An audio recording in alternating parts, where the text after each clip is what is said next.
Bonjour à toutes et à tous, bienvenue à Charvieux-Chavagneux, bienvenue en direct surtout sur Télé Grenoble, sur Vélo Plus TV, sur Direct Vélo, sur YouTube, toutes les plateformes possibles pour vivre ensemble cette nouvelle édition de l'Alpe Isère Tour. Départ de la première étape qui a été donnée il y a quelques instants, un Alpe Isère Tour que nous allons rebalayer en quelques mots avec mon ami Jean-Claude Noyer, puisque on s'apprête à vivre une édition formidable encore une fois, une édition fidèle à ses valeurs, une édition qui va monter en puissance aujourd'hui avec une première étape autour de Charvieux-Chavagneux et surtout un parcours, Jean-Claude, qui va nous emmener tout au long de la semaine petit à petit vers la montagne. Oui, tout à fait. Effectivement, cette première étape longue de 146 km assez tout autour de Charvieux est une étape sans grande difficulté majeure. Ces difficultés, elles vont aller crescendo déjà dans l'étape numéro 2 de demain entre Saint-André-le-Gaz et Fours. La distance sera pratiquement identique à celle d'aujourd'hui. L'étape numéro 3 donc, va nous permettre de rejoindre l'aéroport de Lyon-Saint-Exupéry à Colombier-Saunieux. Distance totale de 175 km pour l'étape 3. La quatrième étape, donc, dont le départ sera donné à Monsteroux, verra une arrivée à Saint-Maurice-Exil après 183 km de course et l'ascension du col du Petit Mont-Noir, 13 km à plus de 8% d'ascension. C'est une réelle difficulté. On sera là, Lilian, dans le domaine du Vercors, et qui dit Vercors dit effectivement déjà montagne, mais effectivement ce ne sera rien par rapport à la cinquième et dernière étape entre Saint-Thibaut-de-Couze et Saint-Pierre-de-Chartreuse. C'est la Chartreuse et tous les cols, les grands cols de Chartreuse, avec une épreuve de 161 km, un beau menu au programme. 5 étapes que nous allons vivre tous ensemble, alors que vous voyez sur les images eh bien le parcours du jour, le parcours tracé autour de Charvieux-Chavagneux, les balcons du Dauphiné qui sont le théâtre de cette première étape de 145,9 km avec un circuit final qui permettra aux spectateurs présents sur place eh bien d'admirer à plusieurs reprises les coureurs, le profil qui s'affiche à nouveau pour une étape, on l'a dit, sans grande difficulté, une étape dont on a l'habitude, c'est vrai, de voir s'achever par un sprint massif. L'année dernière, c'est d'ailleurs le coureur allemand Henry Ulrich qui s'était imposé, lui qui est encore présent au départ sous les couleurs de la formation Alpecin Deceuninck, la formation Alpecin Deceuninck, donc Development, qui est aligné et peut-être pour une nouvelle victoire allemande. On le verra tout à l'heure aux alentours de 17h15 pour le final. Le départ, lui, a été donné en revanche à 14h. Départ donné fictif pour 1 km 600 par monsieur le maire de Charvieux-Chavagneux qui libérait les coureurs avec les couleurs locales aux avant-postes, celle de la formation de National 1, le plus haut niveau amateur, dans lequel évolue justement le Charvieux-Chavagneux Isère Cyclisme, qui a eu donc le loisir de s'élancer en première ligne pour ce départ donné fictif. Le départ réel, ensuite, le baisser de drapeau a été donné à vive allure. On a vu déjà les premières offensives. C'est vrai que 146 km, c'est une étape qui va être courue à très vive allure, et on va retrouver dans un instant les images. On va filer en cabine parce que l'étape est partie forte. On a déjà quelques coureurs en tête. On va y revenir dans un instant, juste après avoir entendu les mots de monsieur le maire, monsieur Gérard Desambes, qui nous accueillait pour le départ et qui se prépare à un superbe final. À Michel Baup, et je crois qu'il faut rendre hommage à tous les bénévoles qui entourent Michel Baup. Cette épreuve qu'il a lancée il y a une trentaine d'années est remarquable. Elle sait mettre en exergue toutes les valeurs de l'Isère, et maintenant que l'ensemble de l'Isère est venu rejoindre le territoire du Nord-Isère, cela permet d'avoir une vision globale de ce si cher Dauphiné que nous aimons tant. Nous avons la chance d'avoir une équipe en National 1. Nous travaillons depuis des années, et je ne manquerai pas de penser à l'ancien président Daniel Calabrin, qui a été président pendant 50 ans, 49 ans exactement, de ce club. Nous avons des champions de France, nous avons même un champion du monde, et je salue Laurent Biondi, puisqu'il nous accompagne et nous échangeons régulièrement avec lui. C'est vrai que c'est une tradition, et ce sport cycliste mérite d'être soutenu, tant il est vrai que ce sont des efforts remarquables et un véritable exemple pour notre jeunesse. Alors l'équipe participe à l'Alpe Isère Tour. C'est vrai que nous avons gagné avec David Pagné l'Alpe Isère Tour une année. C'est vrai aussi que nous essayons de figurer. C'est une épreuve de très haut niveau, et je crois que maintenant elle rayonne, et c'est l'épreuve qui manquait au département de l'Isère. Le Nord-Isère a su la créer, le reste de l'Isère a su l'adopter. merci pour le sport cycliste. Aujourd'hui, un rendez-vous est donné le 24 mai pour la première épreuve. Nous nous retrouverons à Charvieux-Chavagneux et bien sûr, ça permettra de lancer cette épreuve qui, comme à l'habitude, j'en suis convaincu, sera une réussite. Voilà, donc nous sommes en direct maintenant dans cette première étape. Je rappelle donc, elle est longue d'un peu plus de 145 km. Cette étape donc tracée dans le nord du département de l'Isère, dont le départ a été donné à Charvieux-Chavagneux et l'arrivée aura lieu d'ailleurs ici même à Charvieux-Chavagneux, où le public d'ailleurs est en train de rejoindre en nombre cette très belle ligne d'arrivée donc sur Charvieux-Chavagneux. 5 hommes actuellement donc en tête dans cette première étape. Je rappelle que nous avons d'ores et déjà gravi la côte de l'étang de Ries qui était au kilomètre 27 et cette première difficulté donc comptant pour le Grand Prix de la montagne a vu le passage au sommet de Jordi Warlop de la Soudal. Deuxième donc est passé Noah Isidore, le cours de Nantes Atlantique, et en troisième position Niklas Egg, le cours de la Uno X, qui donc marque lui aussi des points, puisqu'il y a 4 points au premier, 2 points au deuxième et enfin 1 point au troisième dans les côtes de troisième catégorie. Il y aura une deuxième difficulté donc dans cette première étape, c'est la côte de Dolomieu et la troisième et dernière difficulté, c'est la côte de Saint-Chef en Dauphiné. Là par contre, nous aurons effectivement à Saint-Chef une côte classée en troisième catégorie. D'ailleurs, c'est une difficulté un peu plus sérieuse que les 2 premières. Et on est justement dans cette côte de Dolomieu maintenant. Et à moins de 3 km du sommet, pour une tête de course de 5 coureurs, vous voyez leur nom qui s'affiche à l'écran. On retrouve pour la formation Elkov Casper Michael Boros. Présent à l'avant, Jordan Abetz pour la formation Metec Solarwatt. Artiem Schmidt pour la formation à Gunsberman, Pepijn Reindering pour la formation Soudal Quick Step Development Team et Niklas Egg pour la formation UnoX qui sont présents à l'avant. À une dizaine de secondes, on va retrouver un autre groupe avec le Français Victor Jean sous les couleurs de la formation AG2R Citroën. On aperçoit ici Joshua Goliker pour la formation Groupama FDJ qui essaie de revenir sur quelques coups de pédale, revenir au commandement à l'avant de la course puisqu'on a été distancé. Avec Milan Kladek pour la formation DSM, avec Alistair McKellar également pour la formation Israël qui sont relégués au deuxième échelon de la course. Le peloton est à 50 secondes. Et c'est parti effectivement sur les chapeaux de roue, hein, sans faire de jeu de mots bien sûr. C'est parti très très vite puisqu'on est dans la plus haute moyenne actuellement de cette étape. C'est vrai que il faut rappeler que c'est une étape qui ne présente pas de grandes difficultés. Il y a, je le rappelle, donc seulement trois ascensions et 3 ascensions. Donc vraiment, ce sont plus des côtes que des cols d'ailleurs. Donc une étape, je dirais, relativement facile. Le vent pour le moment est favorable et ça explique effectivement peut-être la moyenne de cette première étape, alors que nous sommes maintenant à seulement 2 km du sommet de la deuxième difficulté du jour, donc cette côte de Dolomieu. Je rappelle que le sommet de la côte est au 81e kilomètre donc de cette étape qui en comporte, on va dire 146 finalement, pour être plus simple. Voilà donc la situation, toujours donc 1, 2, 3, 4, 5 coureurs dans cette première échappée du jour, avec les dossards, donc notamment les 53, le 92, c'est Niklas Egg, donc qu'on a vu très à l'aise dans l'ascension de la côte de l'étang de Ries. Il est d'ailleurs le seul des 3 coureurs qui sont passés au sommet de la première difficulté du jour à figurer dans cette échappée. Et Niklas Egg, effectivement, semble particulièrement à l'aise au sein de cette échappée. On s'entend, je le dirais, on s'entend bien finalement, hein. C'est classique dans cette première étape d'Alpe-Isère Tour de voir des échappées. Oui, avec un deuxième et troisième groupe où l'entente est un peu moins bonne, hein. Jean-Claude, puisqu'on voit dans ce troisième groupe ici à l'image, alors soit on compte les coups de pédale, soit déjà on se sent un petit peu à bout de souffle parce qu'effectivement à l'avant on ne se relève pas et on a vraiment 5 coureurs qui sont en train de creuser maintenant. Il n'y a que le coureur de la Groupama FDJ, hein, Joshua Goliker, qui était intercalé mais qui ne parvient pas à revenir maintenant.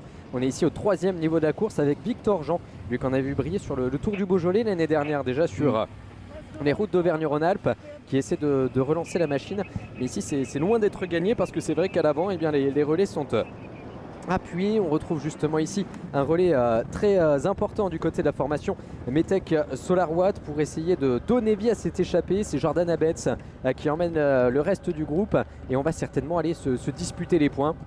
Ils sont sortis à une dizaine de coureurs, ils ne sont déjà plus que 5 à l'avant, le peloton pointe à 1,05 et regardez cette image, eh bien, sur le groupe intercalé, visiblement l'entente n'est pas au mieux puisque Alistair McKellar ici va prendre un relais un petit peu timide. On a senti que Victor Jean était un petit peu à bout de souffle, donc je ne serais pas surpris de voir revenir le peloton assez rapidement derrière eux. On rappelle qu'on a encore un homme intercalé entre ces deux petits groupes. La situation donc avec 5 coureurs à l'avant, un coureur au deuxième échelon. Le trio que nous avions ici à l'image.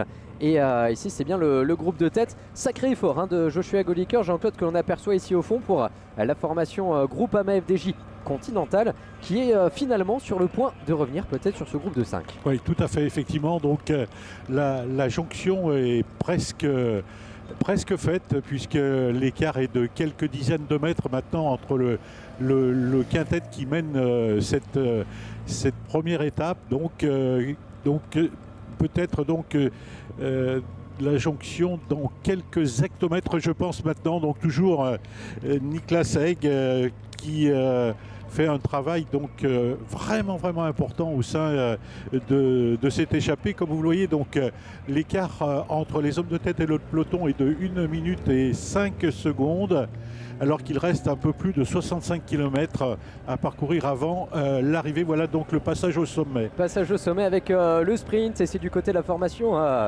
Quick Step que l'on va aller prendre les points, prendre le maximum de points pour l'homme de tête ici, pour cette formation Soudal Quick Step Development. C'est Pepijn Rendering qui vient chercher les précieux points, comme quoi cette côte de Dolomieu, effectivement, on l'a avalée pour aller chercher le maximum de points au sommet. Derrière, il n'y aura plus que des miettes pour les autres, côte classée en 4e catégorie.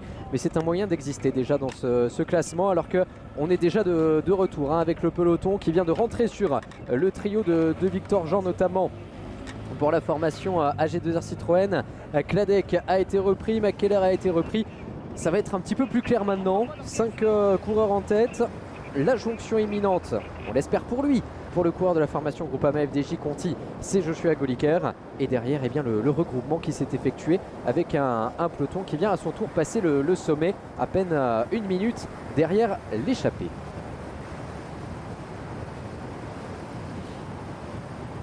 Donc en ce qui concerne le classement de la montagne, classement intermédiaire bien entendu, puisqu'il nous reste encore la 3e et dernière ascension, celle de Saint-Chef-en-Dauphiné. Actuellement, nous avons 2 hommes en tête pour le classement du maillot violet CCI Nord-Isère, à savoir donc Jordi Warlop qui est passé en tête au sommet de l'étang de Rie, et puis Renderick, le coureur qui porte le 243 et les couleurs de la Soudal Quick Step Development Team, qui lui aussi donc compte 4 points. 2 hommes ex aequo effectivement dans ce classement intermédiaire.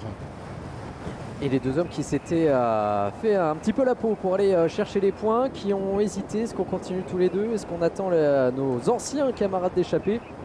Eh bien pour l'instant on a l'air d'appuyer un peu, même si on prend le temps de se ravitailler. On rappelle l'identité de ces 2 hommes en tête. L'un pour la formation Soudal Quick Step avec Pepijn Rendering qui est allé chercher les points, et accompagné ici d'un garçon pour la formation Metec. On est en train de revenir avec le reste de l'échappée, avec Joshua Goliker qui va faire la jonction malgré tout pour la formation Groupama FDJ. 6 hommes que nous allons donc retrouver en tête maintenant, toujours une bonne minute d'avance sur le peloton, et les 5 sont maintenant à 6. Voilà, donc on va dire effectivement que c'est un scénario un peu, j'allais dire, classique de cette première étape. On assiste très souvent effectivement à la formation d'échappées, petit comité, on va dire 4, 5, 6 coureurs. Et c'est vrai que souvent la jonction avec le peloton, ou en tout cas les poursuivants immédiats, se fait donc sur le circuit d'arrivée ou aux abords du circuit d'arrivée. Je rappelle que ici, au terme de cette première étape, le circuit est très court, hein, c'est un circuit de 4 km à effectuer 3 fois. C'est vrai que c'est extrêmement court et assez rare. Les circuits d'habitude font plutôt autour de 10 km. Là, on a un circuit tout plat, mais effectivement très très court, et ça va aller très très vite dans ce final, alors que nous ne sommes plus que maintenant à un peu plus de 62 km du terme de cette première étape. Et ça signifie donc qu'on entrera sur le circuit dans 50 km. Déjà les coureurs qui feront un premier passage sur la ligne, il restera 12 km, puis 8, puis 4, puis le sprint final qui avait souri l'année dernière à l'Allemand Henry Ullich. Pour l'instant, les 6 hommes de tête qui continuent leur marche en avant avec Michael Burrows, Niklas Ek, Jordan Abetz, avec Ryan Schmidt pour la formation Jens Bergman. Pepijn Reindering est également présent pour la Soudal Quick-Step Development. On rappelle qu'on a beaucoup d'équipes de développement. Alors qu'est-ce qu'on appelle une équipe développement? Bien, tout simplement, c'est les équipes qui évoluent au niveau continental mais qui servent de réserve finalement au World Tour. Donc le maillot de la Soudal Quick-Step, on a l'habitude de le retrouver en World Tour. Et bien là, c'est son équipe continentale que l'on accueille. En France, on en a maintenant l'habitude avec une équipe qui fait des merveilles justement en World Tour et en continental. C'est la Groupama FDJ, puisque l'équipe World Tour, vous la connaissez. L'équipe continentale, eh bien, il est là sur l'Alpe Isère Tour et avec un représentant justement en avant de la course, Joshua Goliker, qui est présent dans ce groupe de tête, qui a fait la jonction, le Britannique qui a 19 ans seulement, qui avait remporté une belle course sur les routes françaises l'année dernière. C'est le Tour de la Vallée de la Trambouze, disputé autour de Cours-la-Ville dans le département de la Loire. Et bien, Goliker est déjà dans le peloton ici de l'Alpe Isère Tour et en tête de course. Oui, c'est assez étonnant de voir que dans le cyclisme international maintenant, on rajeunit de plus en plus les effectifs, et que effectivement, on le disait au départ de cet Alpe Isère Tour 2023, la moyenne d'âge des coureurs est de 21 ans et 8 mois. Et effectivement, on voit des très très jeunes coureurs, 19-20 ans. Rappelez-vous l'année dernière, la présence de Romain Grégoire, 19 ans, qui avait donc terminé deuxième de l'Alpe Isère Tour 2022 et qui cette année donc vient de remporter les 4 jours de Dunkerque à l'âge de 20 ans. C'est quand même assez exceptionnel. Et jamais donc dans cette grande épreuve que constituent les 4 jours de Dunkerque, on avait vu un coureur aussi jeune pouvoir l'emporter. En tout cas, Romain Grégoire montre que l'Alpe Isère Tour offre un très très bon niveau, et que ces équipes donc, qui sont effectivement, comme on le disait tout à l'heure, donc des équipes réserves des Team Pro Tour, sont effectivement promises un très très bel avenir. Aujourd'hui, donc dans ce peloton de l'Alpe Isère Tour, j'ai calculé qu'on avait 85 coureurs professionnels et pas moins de 15 équipes Pro Team et continentales UCI, bien sûr, 8 équipes qui représentent le peloton amateur, mais le peloton amateur est en infériorité, notamment numérique, par rapport aux coureurs professionnels. L'Alpe Isère Tour, c'est une épreuve donc classée en 2.2 au niveau de l'Union cycliste internationale, qu'on appelle traditionnellement bien sûr l'UCI. C'est juste un échelon en dessous des grandes épreuves. Tout à fait, et ces épreuves de classe 2 qui sont souvent l'occasion de la rencontre justement entre des amateurs, des coureurs amenés à fournir les rangs professionnels dans les années futures, et puis des coureurs un petit peu plus expérimentés ou qui évoluent déjà pour une partie de l'année dans les épreuves pro. Donc cette rencontre, elle est toujours intéressante pour voir éclore justement de jeunes talents. L'année dernière, on se souvient qu'un Thomas Deveau en amateur avait particulièrement bien figuré, lui qui évoluait d'ailleurs sous les couleurs de l'équipe Charvieux-Chavagneux-Isère Cyclisme, qui était allé chercher une belle place au classement général et qui est aujourd'hui professionnel dans les rangs de la formation Saint-Michel Mavic Aubert 93. Et puisqu'on parle des amateurs, et bien justement c'est cette fois-ci du côté du Vélo Club Villefranche-Beaujolais que l'on met un petit peu le feu aux poudres à l'avant du peloton pour essayer de réduire l'écart avec toujours une grosse minute en la faveur de l'échappée. Mais ce groupe de 2 coureurs qui est en train de sortir, on va tâcher de les identifier rapidement. Mais en tout cas, les couleurs du Vélo Club Villefranche-Beaujolais qui se portent maintenant à l'avant, alors que l'Entente, en revanche en tête de course, elle semble j'allais dire encore de mieux en mieux. On n'hésite pas à mettre la main à la pâte, alors que nous on avait une 0,5. L'Ardoisier annonce 1 minute, un écart qui reste particulièrement modeste. Oui, tout à fait. C'est vrai qu'on ne creuse pas. On va dire que le peloton donc, les a vraiment à l'œil, hein, ces échappées. Et on ne creuse pas de véritables écarts.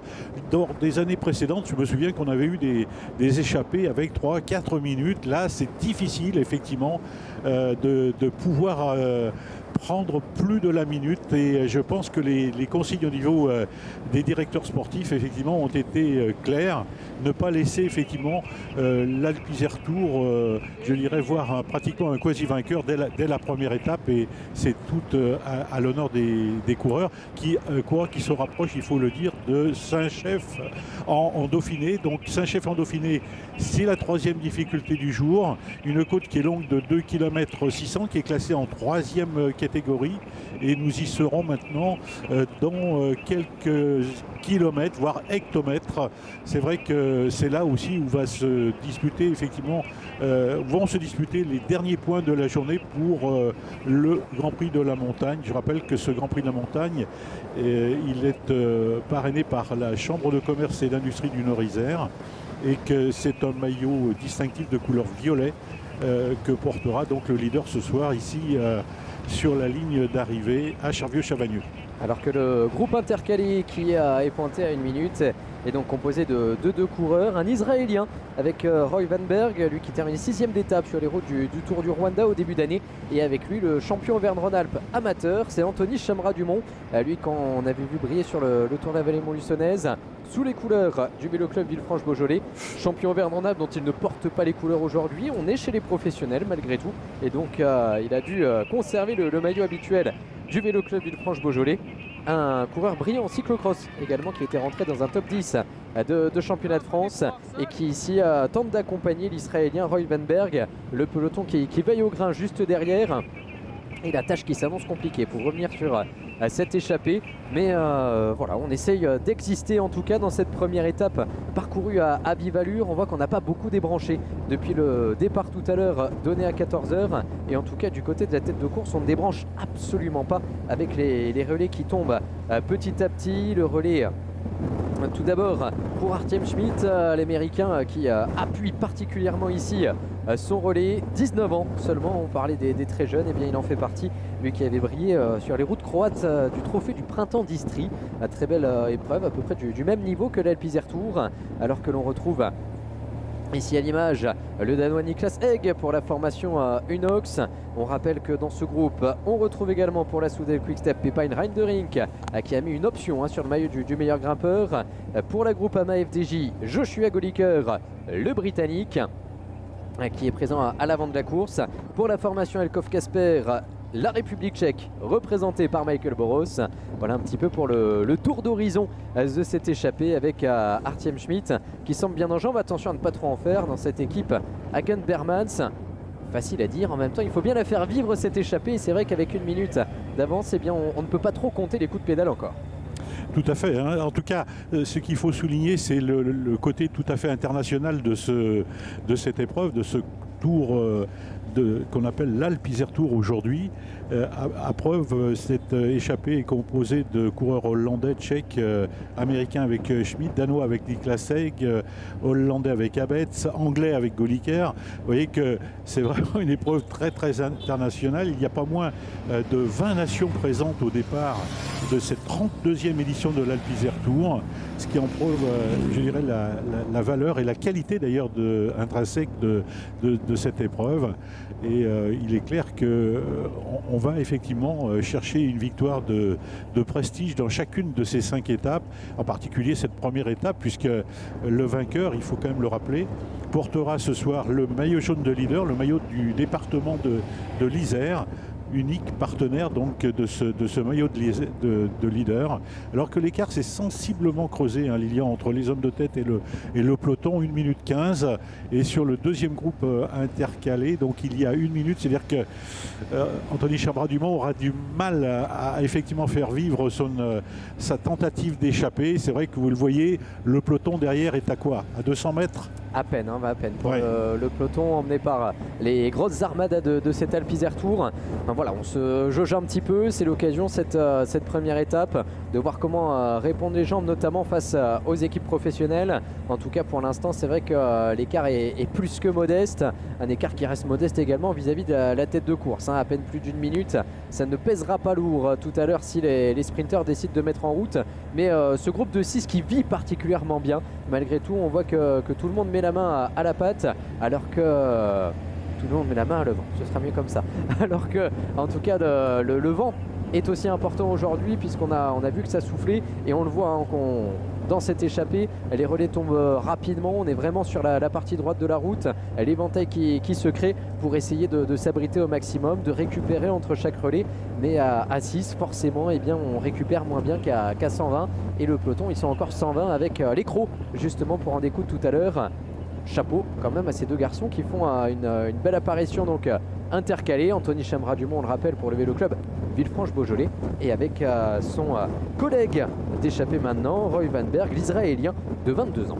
Oui, en tout cas, ils sont mal, hein. Franchement, maintenir comme ça un écart d'un petit peu moins de 200 mètres sur un peloton lancé à leur basque, vraiment, c'est un effort qui est très difficile. Est-ce que c'est une tentative, je dirais, vouée à l'échec? C'est possible, hein, parce que le peloton vraiment les a en point de mire. Alors que nous sommes seulement à 54 km maintenant de l'arrivée, que nous approchons, je rappelle, de la côte de Saint-Chef en Dauphiné. Nous serons au sommet dans 6 km environ. Les coureurs ensuite redescendront sur Montcarrat pour traverser un des fiefs du rugby à 15, qui est la ville de Saint-Savin, puis Saint-Marcel, bel accueil, où aura lieu la dernière prime offerte par les Balcons du Dauphiné, la traversée ensuite de Panossa, puis l'entrée bien sûr tout près de Colombier-Saunieux sur ce circuit final d'arrivée, je rappelle, donc à parcourir 3 fois, donc un circuit de 4 km. Distance bien sûr de ces circuits finaux, 12 km. Voilà, donc Anthony Chamra-Dumont donc, est en train de se faire reprendre par le peloton, et l'écart semble se creuser quand même entre les 6 de tête et le peloton.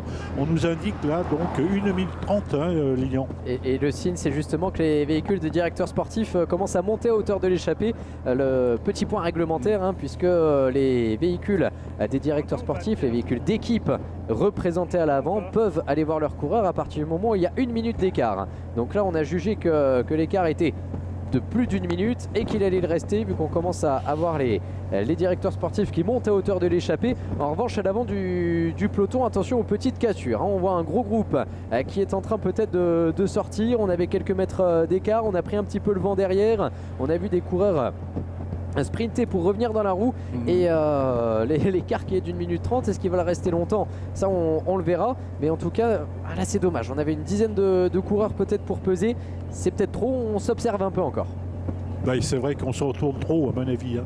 Tous les coureurs donc, qui sont dans cette cassure, ou presque, ne font que se retourner. C'est-à-dire qu'il n'y a pas d'entente au sein de cette cassure. Et on le voit tout de suite. C'est vrai, la mésentente règne.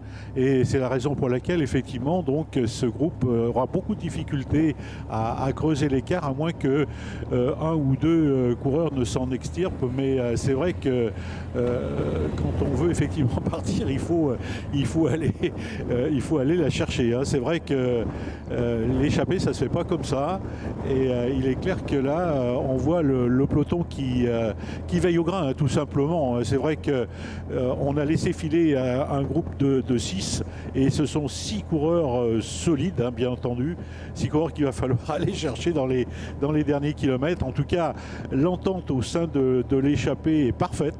C'est vrai qu'on voit les relais qui tombent régulièrement tous les 300-400 mètres. C'est pas tout à fait le cas donc au sein du peloton. Là, on se regarde, hein, dans le peloton pour l'instant. On semble, j'allais dire, maîtriser un petit peu cette situation. On voit vraiment donc le peloton tient toute la largeur de la route qui est d'ailleurs très large à l'endroit où il se situe. Et c'est vrai que bon, on n'a pas l'air, je dirais, d'aller vouloir les chercher. Il est clair aussi que le classement du Grand Prix de la Montagne, il est fait, hein, c'est un classement intermédiaire. Les classements aussi pour les sprints de bonification, ils sont pratiquement faits. Donc ça veut peut-être aussi dire quelque chose, hein. Il va rester donc là quelques façons d'exister, quelques points à prendre.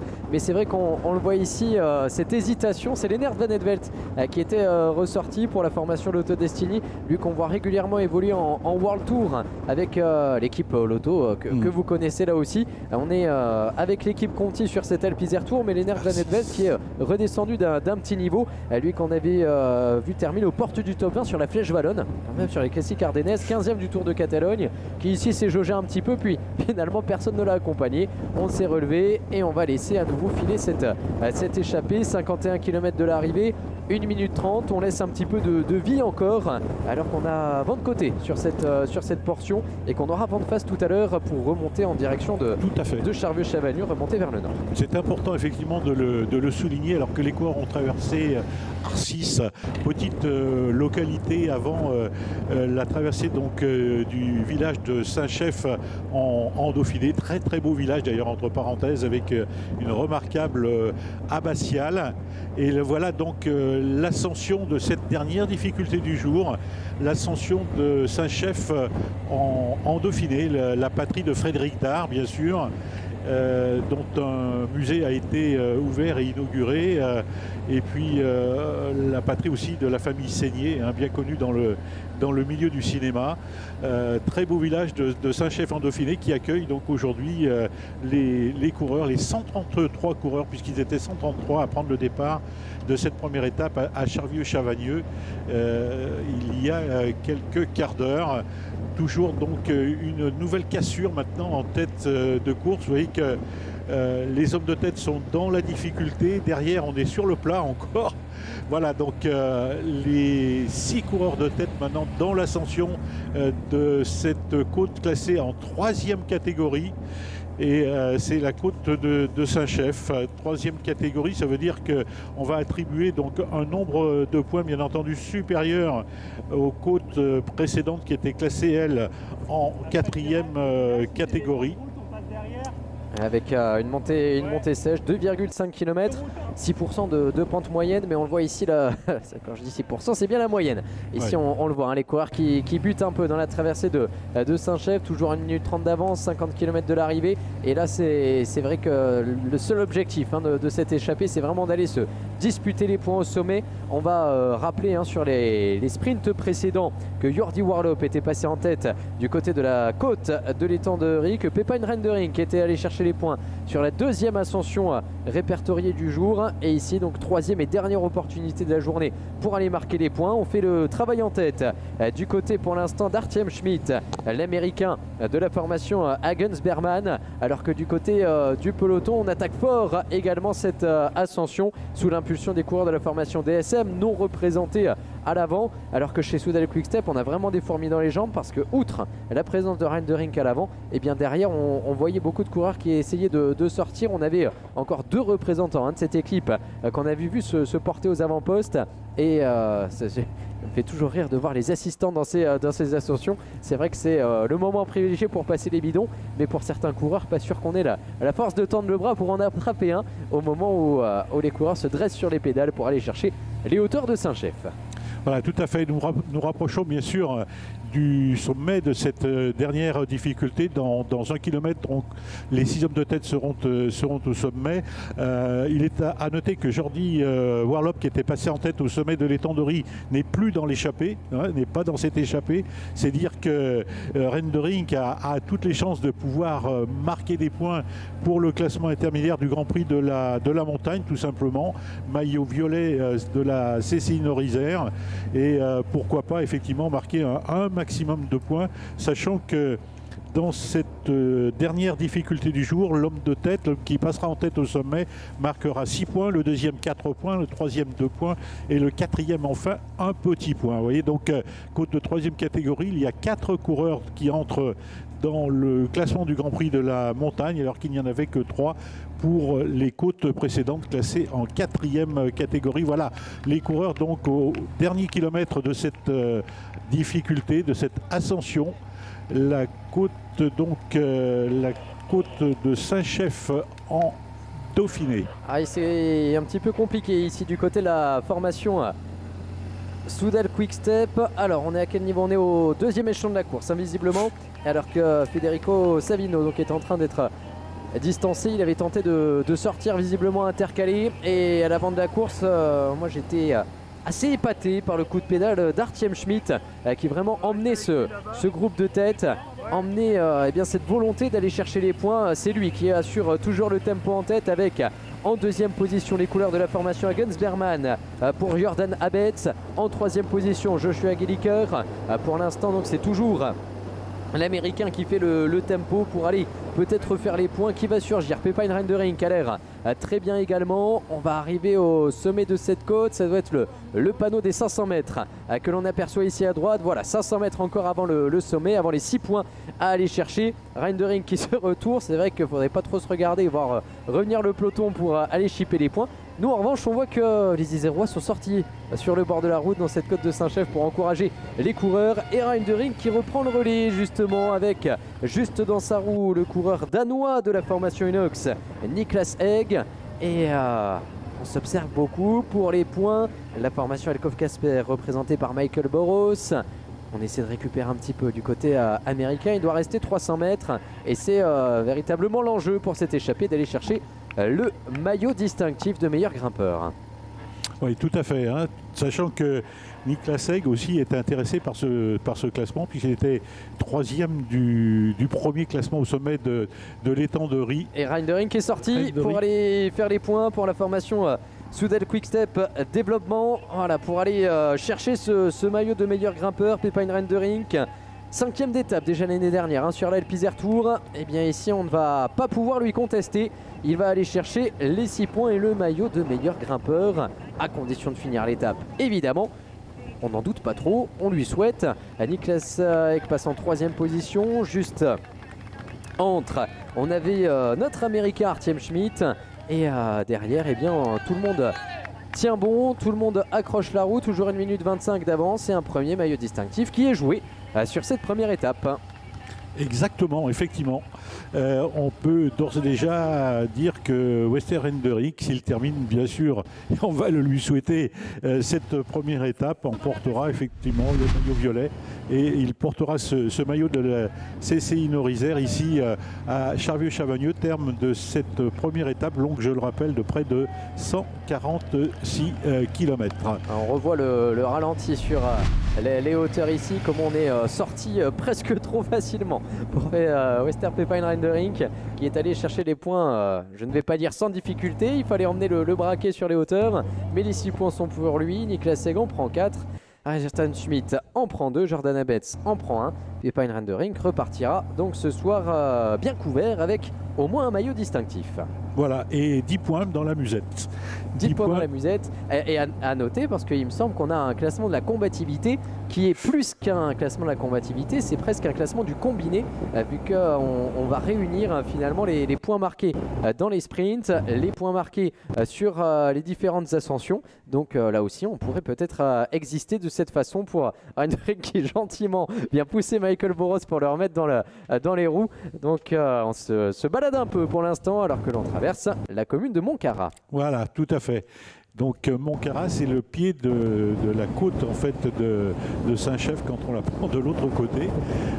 Et donc on va dire que les coureurs en ont pratiquement terminé maintenant avec cette descente, puisqu'ils vont rejoindre Saint-Savin. Et à Saint-Savin, il leur restera précisément 41 km. Moins d'une heure de course donc pour rejoindre la ligne d'arrivée ici tracée à Charvieux-Chavagneux. Une belle étape, une belle première étape, Lilian. On peut dire qu'effectivement on retrouve des routes nord-iséroises ensoleillées. Ça fait plaisir de voir effectivement ce climat sans trop de vent, une bonne température pour pouvoir disputer ce sport cycliste que l'on affectionne. Oui, avec ces 6 coureurs qui vont être sur des portions maintenant particulièrement rectilignes jusqu'à Saint-Savin. Longue ligne droite, faux plat descendant pour l'instant qui va les ramener ensuite vers un dernier changement de direction. On reprendra vers le nord. Pour l'instant, c'est vent un petit peu de côté sur cette portion descendante. Les derniers écarts communiqués qui sont de l'ordre d'1 minute 10 avec le peloton, alors qu'un groupe semble s'être intercalé en tout cas au deuxième échelon de la course, mais nos 6 hommes de tête qui continuent de collaborer à la perfection avec ces longues portions rectilignes. Il va falloir rester vraiment groupés. C'est tout à droite maintenant pour ces coureurs qui continuent leur marche en avant. Oui, tout à fait. En tout cas, ce que l'on constate aisément, effectivement, compte tenu du climat qui a régné sur la région nord-iséroise, c'est que l'Alpe Isère Tour est devenue la course des grandes herbes. Il y a vraiment des herbes qui sont impressionnantes sur les bas-côtés de la route. C'est vrai que quelquefois, les coureurs allergiques au pollen en sont les victimes. Et on le voit souvent sur des épreuves comme le Tour de Romandie ou le Critérium du Dauphiné. Mais là, c'est le même style de course et ça fait plaisir de voir tout un tas de maillots qu'on retrouve dans les épreuves donc, de classe 1, notamment donc, ces grandes épreuves par étapes qui précèdent le Tour de France. Et c'est le cas d'Oscar Onley que l'on retrouve de temps en temps également dans l'équipe World Tour de la DSM, puisque le Britannique a justement, tu parlais du Tour de Romandie, eh bien, il y avait pris une 5e place d'étape et le voilà intercalé avec un petit geste. Alors on doit être dans la zone de délestage, on rappelle, vous l'avez vu jeter ses déchets, donc on a maintenant des zones depuis quelques années, des zones particulièrement bien délimitées où les coureurs peuvent jeter leurs déchets, des zones qui seront nettoyées ensuite. Donc ne soyez pas surpris de voir ce geste qui, en dehors de cette zone, est bien interdit et le coureur s'expose à une amende s'il jette ses déchets dans la nature, et c'est bien normal donc d'être puni tout simplement pour ce geste. Ici c'est pas le cas, c'est la zone qui est prévue pour des zones poubelles entre guillemets sur le parcours, donc pour que les coureurs puissent se délester. Nous on retrouve nos 6 hommes de tête avec 45 secondes sur Oscar Onley qui fait un bel effort solitaire intercalé, lui qui avait brillé sur une étape du Tour du Val d'Aoste, 3e d'un Tour de Croatie et qui a évolué à 45 secondes de retard. Le peloton à 1 minute 10 alors que l'on se rapproche de Saint-Savin. Oui, tout à fait. Onley il fait vraiment un numéro là en ce moment, tout seul face aux éléments naturels, mais c'est vrai que c'est Only You. C'est Onley qui roule fort derrière ces 6 hommes de tête avec toujours Abetz, avec Goliker, avec Niklas Egg, Reindering, Michael Boros, Artiem Schmidt. Ces 6 coureurs qui pourtant continuent d'avancer toujours aussi fort, prennent leur relais, mais Oscar Onley qui finalement en solo arrive à aller au moins aussi vite qu'eux, puisqu'il parvient pour l'instant à réduire un petit peu cet écart. On va voir ce qu'indique l'ardoisière à l'heure actuelle. Nous on avait 45 secondes, alors j'ai pas pu apercevoir, mais en tout cas visiblement les coureurs se sont rapprochés, ont plissé les yeux pour voir, ah oui, attention, ça se rapproche, il faut en remettre une petite couche pour conserver une marge de manœuvre, même si c'est vrai que les principaux points, les principaux enjeux de la journée, notamment avec ces Grands Prix de la Montagne, sont passés. Eh bien on va essayer de continuer un petit peu cette aventure pour ces 6 coureurs de tête. Tout à fait. Donc, concernant les classements intermédiaires, il nous reste effectivement les sprints, et notamment le dernier qui sera à 30 km de l'arrivée, tracé dans la localité de Saint-Marcel-Bel-Accueil, un beau nom d'ailleurs pour une commune du Nord-Isère, Saint-Marcel-Bel-Accueil. Donc, ce sera la prime des balcons du Dauphiné. Et le dernier sprint de la journée, il y en aura eu 3, comme les classements d'ailleurs comptant pour le Grand Prix de la montagne. Voilà, donc on assiste ici au solo de Onley.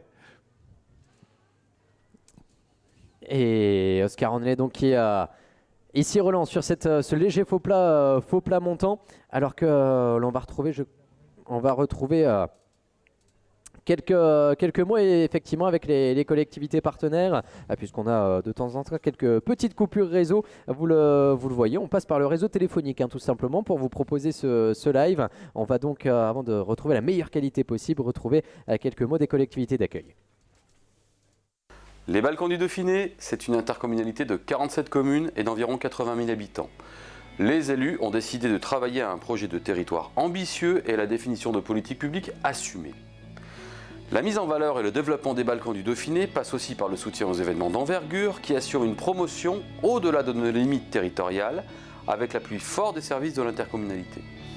Dès le début de la mandature 2020, nous avons fait le choix de nous rapprocher de Michel Bopp pour définir un partenariat avec l'Alpe Isère Tour. En effet, nous avons pu constater que la première étape traversait majoritairement les communes des Balkans du Dauphiné, c'était donc une évidence. Des plaines, des talus, des côtes, les participants entameront cette course avec une proposition de tracé variée. Cette année d'ailleurs, et sans trahir l'organisation, pas moins de 17 communes du territoire seront traversées sur une centaine de kilomètres. Dans le cadre de l'événement, nous renforçons notre partenariat en mobilisant l'Office de tourisme intercommunal. Des lots et des offres packagées seront proposés lors de la tombola organisée à cet effet. Une belle manière pour l'ensemble des participants de découvrir ce bout de Nord-Isère. Et puis les Balkans du Dauphiné ont obtenu le label Terre de Jeux 2024, une opportunité de créer ensemble une histoire collective autour du sport, coordonnant des projets publics et privés, comme la réhabilitation d'une rivière naturelle pour les équipes de kayakistes. Nous avons à cœur de mettre à l'honneur le sport et toutes ses valeurs et placer par ailleurs le vélo et ses usages au cœur de nos politiques publiques, qu'elles soient économiques, de mobilité ou touristiques. Nous croyons en la dynamique que peut générer l'Alpe Isère Tour et nous tenons dès à présent à féliciter tous les bénévoles qui s'impliquent pour que cette course soit une fête au-delà de l'effort fourni par les coureurs. Merci pour cette mise en lumière, merci l'Alpe Isère Tour et très belle édition 2023 et à très bientôt au Balkans du Dauphiné.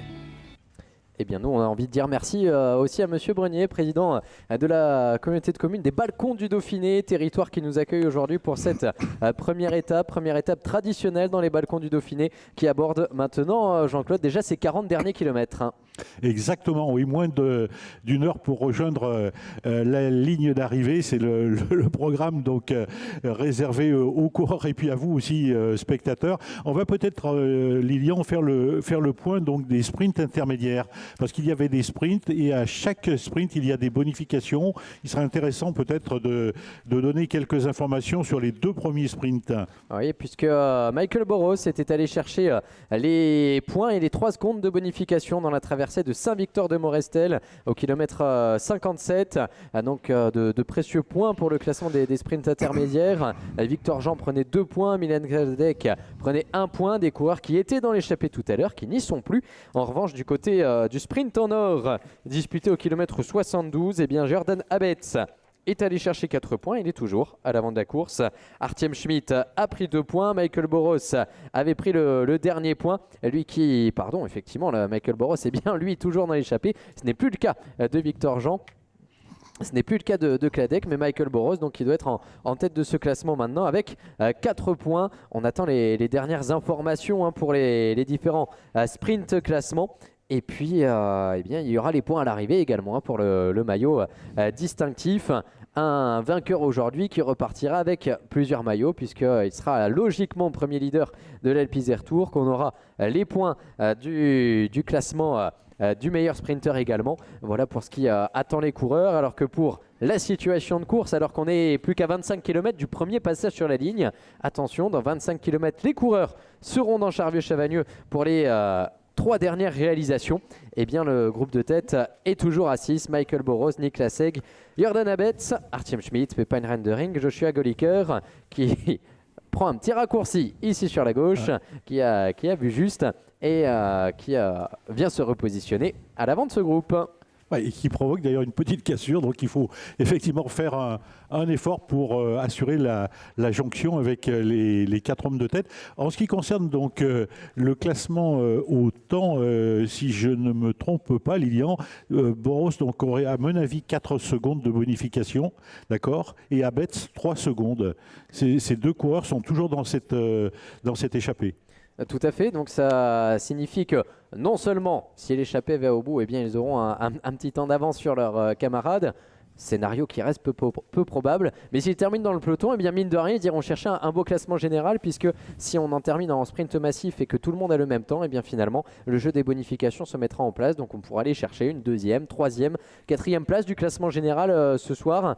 C'est des secondes précieuses quand on voit finalement à quoi se joue un Alpe Isère Tour. On rappelle la saison dernière, ça s'est joué à rien entre Yanis Voisard et Romain Grégoire, malgré les difficultés du week-end, un écart à l'arrivée qui était de moins de 10 secondes. au classement général. Donc finalement, chaque petite bonification a son importance. Oui, tout à fait. Et ça roule très fort en tête maintenant. On est à une moyenne supérieure à 46 km/h. Vous voyez que ça va très très vite dans cette échappée. Et vous constatez, comme nous-mêmes ici au poste de commentateur, donc que les relais tombent de façon très régulière. On s'entend à merveille dans cette échappée dont vous découvrez bien sûr la composition avec des maillots qu'on n'a pas toujours l'habitude de voir dans les courses Pro Tour notamment. Et c'est tout l'avantage de cette épreuve et de ces épreuves 2.2 UCI de voir des maillots qu'on connaît. C'est celui par exemple de la Groupama, mais des maillots que l'on découvre comme celui de la formation Elkoff. Et ça, c'est vraiment tout à fait intéressant de découvrir donc toutes ces équipes venues pour la plupart de l'étranger. Ce que je dirais, moi, à titre, mais alors tout à fait personnel, c'est... Oh là là là là, tu prends des risques. Je prends des risques, mais je m'y engage. C'est qu'effectivement, au niveau des formations françaises, je suis un peu déçu de ne pas avoir toutes les formations françaises présentes dans une épreuve de ce niveau, mis à part bien sûr au niveau des Conti, la Groupama, Nantes Atlantique, mais il y a d'autres équipes qui auraient pu participer à cette 32e édition de l'Alpe Isère Tour. Oui, alors c'est vrai qu'on aurait pu et on a déjà accueilli des équipes comme Saint-Michel, Mavic Aubert 93, habitués des classes 2. C'est vrai que le calendrier est particulièrement chargé pour ces équipes. On est obligé de faire des choix et malgré tout, eh bien, un beau plateau que l'on a sur cette Alpe Isère Tour. 23 équipes, c'est assez remarquable, qui ont répondu à l'appel finalement de l'organisateur, répondu à l'appel du Codni pour participer à cette épreuve. Et parmi elles, eh bien, des maillots. Je ne parle pas d'équipes que l'on connaît, parce que ces équipes développement sont peut-être un peu moins connues du grand public, mais les maillots vous les connaissez, la DSM, la formation Inox, l'équipe Alpecin, la Quick-Step, l'Auto Destiny, ce ne sont que des équipes développement qui finalement sont les réserves d'équipes World Tour et qui viennent finalement apporter de sacrés talents sur les routes de l'Alpe Isère Tour. Donc c'est vraiment un bonheur de les accueillir, comme c'était un bonheur d'avoir jusque-là intercalé Oscar Onley qui selon les écarts est toujours intercalé, mais qui s'est retourné, qui semblait hésiter quand même à voir si ça valait vraiment le coup d'accentuer l'effort, puisque le peloton n'était pas très loin derrière lui. Et en revanche, l'échappée, elle commence à creuser un petit peu plus, puisque Reindering ici prend son relais. Habetz en deuxième position pour la formation Hagenbermans, avec également dans ce groupe Goliker pour la Groupama FDJ, on le rappelle. C'est Schmidt pour la formation Hagenbermans. Ici, c'était Abetz juste avant pour la formation Metec, Niklas Egg pour la formation Inox, Michael Boros pour la formation Elkoff Casper, Goliker qui reprend sa place à l'arrière avec Reindering, et ces 6 hommes qui finalement font mieux que résister, qui continuent de creuser un petit peu plus. Le dernier écart communiqué est de 1,45. Exactement, oui. Et on aperçoit là maintenant la ronde des directeurs sportifs qui viennent ravitailler, bien sûr, avant l'entrée sur le circuit final tracé ici à Charvieux-Chavagneux. Je rappelle donc qu'il reste 35 km, dans 22-23 km maintenant, ces coureurs seront sur ce circuit final. En tout cas, mon cher Lilian, j'apprécie beaucoup ta diplomatie pour moi. Donc, j'aurais aimé qu'il y ait 2 ou 3 équipes pro team finalement, puisqu'il n'y a que l'équipe italienne Grid Project Bardiani CSF présente aujourd'hui, une équipe qui porte des maillots verts et qui, entre parenthèses, n'est pas présente dans l'échappée. C'est à signaler. On n'aperçoit que des équipes continentales UCI. Il n'y a que des coureurs professionnels en tête de course, mais des coureurs donc du 3e échelon, puisque les continentales UCI sont le 3e échelon du cyclisme professionnel actuel. En tout cas, bel effort de ces 6 coureurs de tête qui auront vraiment réalisé une échappée tout à fait remarquable. Est-ce qu'ils vont rentrer en tête Lyon sur ce circuit d'arrivée? Je leur souhaite, et ce serait bienvenu de pouvoir les acclamer effectivement à l'entrée sur le circuit, alors qu'on nous annonce qu'Oscar Onley a visiblement été repris par le peloton. Il n'y a plus de garçons intercalés, ça veut dire qu'on n'a plus que cette échappée finalement qui ouvre la route. qui dans 20 km sera dans Charvieux-Chavagneux, et c'est vrai que ce serait une belle récompense de pouvoir finalement entrer dans cette localité d'arrivée, toujours dans cette situation, mais du côté des écarts, je vous avoue que ça commence à se tendre un petit peu là, avec une 30 écart qui a été remontée jusqu'à une 45. Bon, on va attendre de voir la situation. On a viré à droite et là ça va être vent de face maintenant pour les coureurs jusqu'à l'entrée sur le circuit, donc de quoi compliquer un petit peu la tâche également. Oui, tout à fait, effectivement, c'est important de le souligner, le vent a un rôle considérable dans les courses cyclistes, et les coureurs savent effectivement très bien d'où il vient et très bien comment il faut, je dirais, réagir et se protéger pour faire face au vent.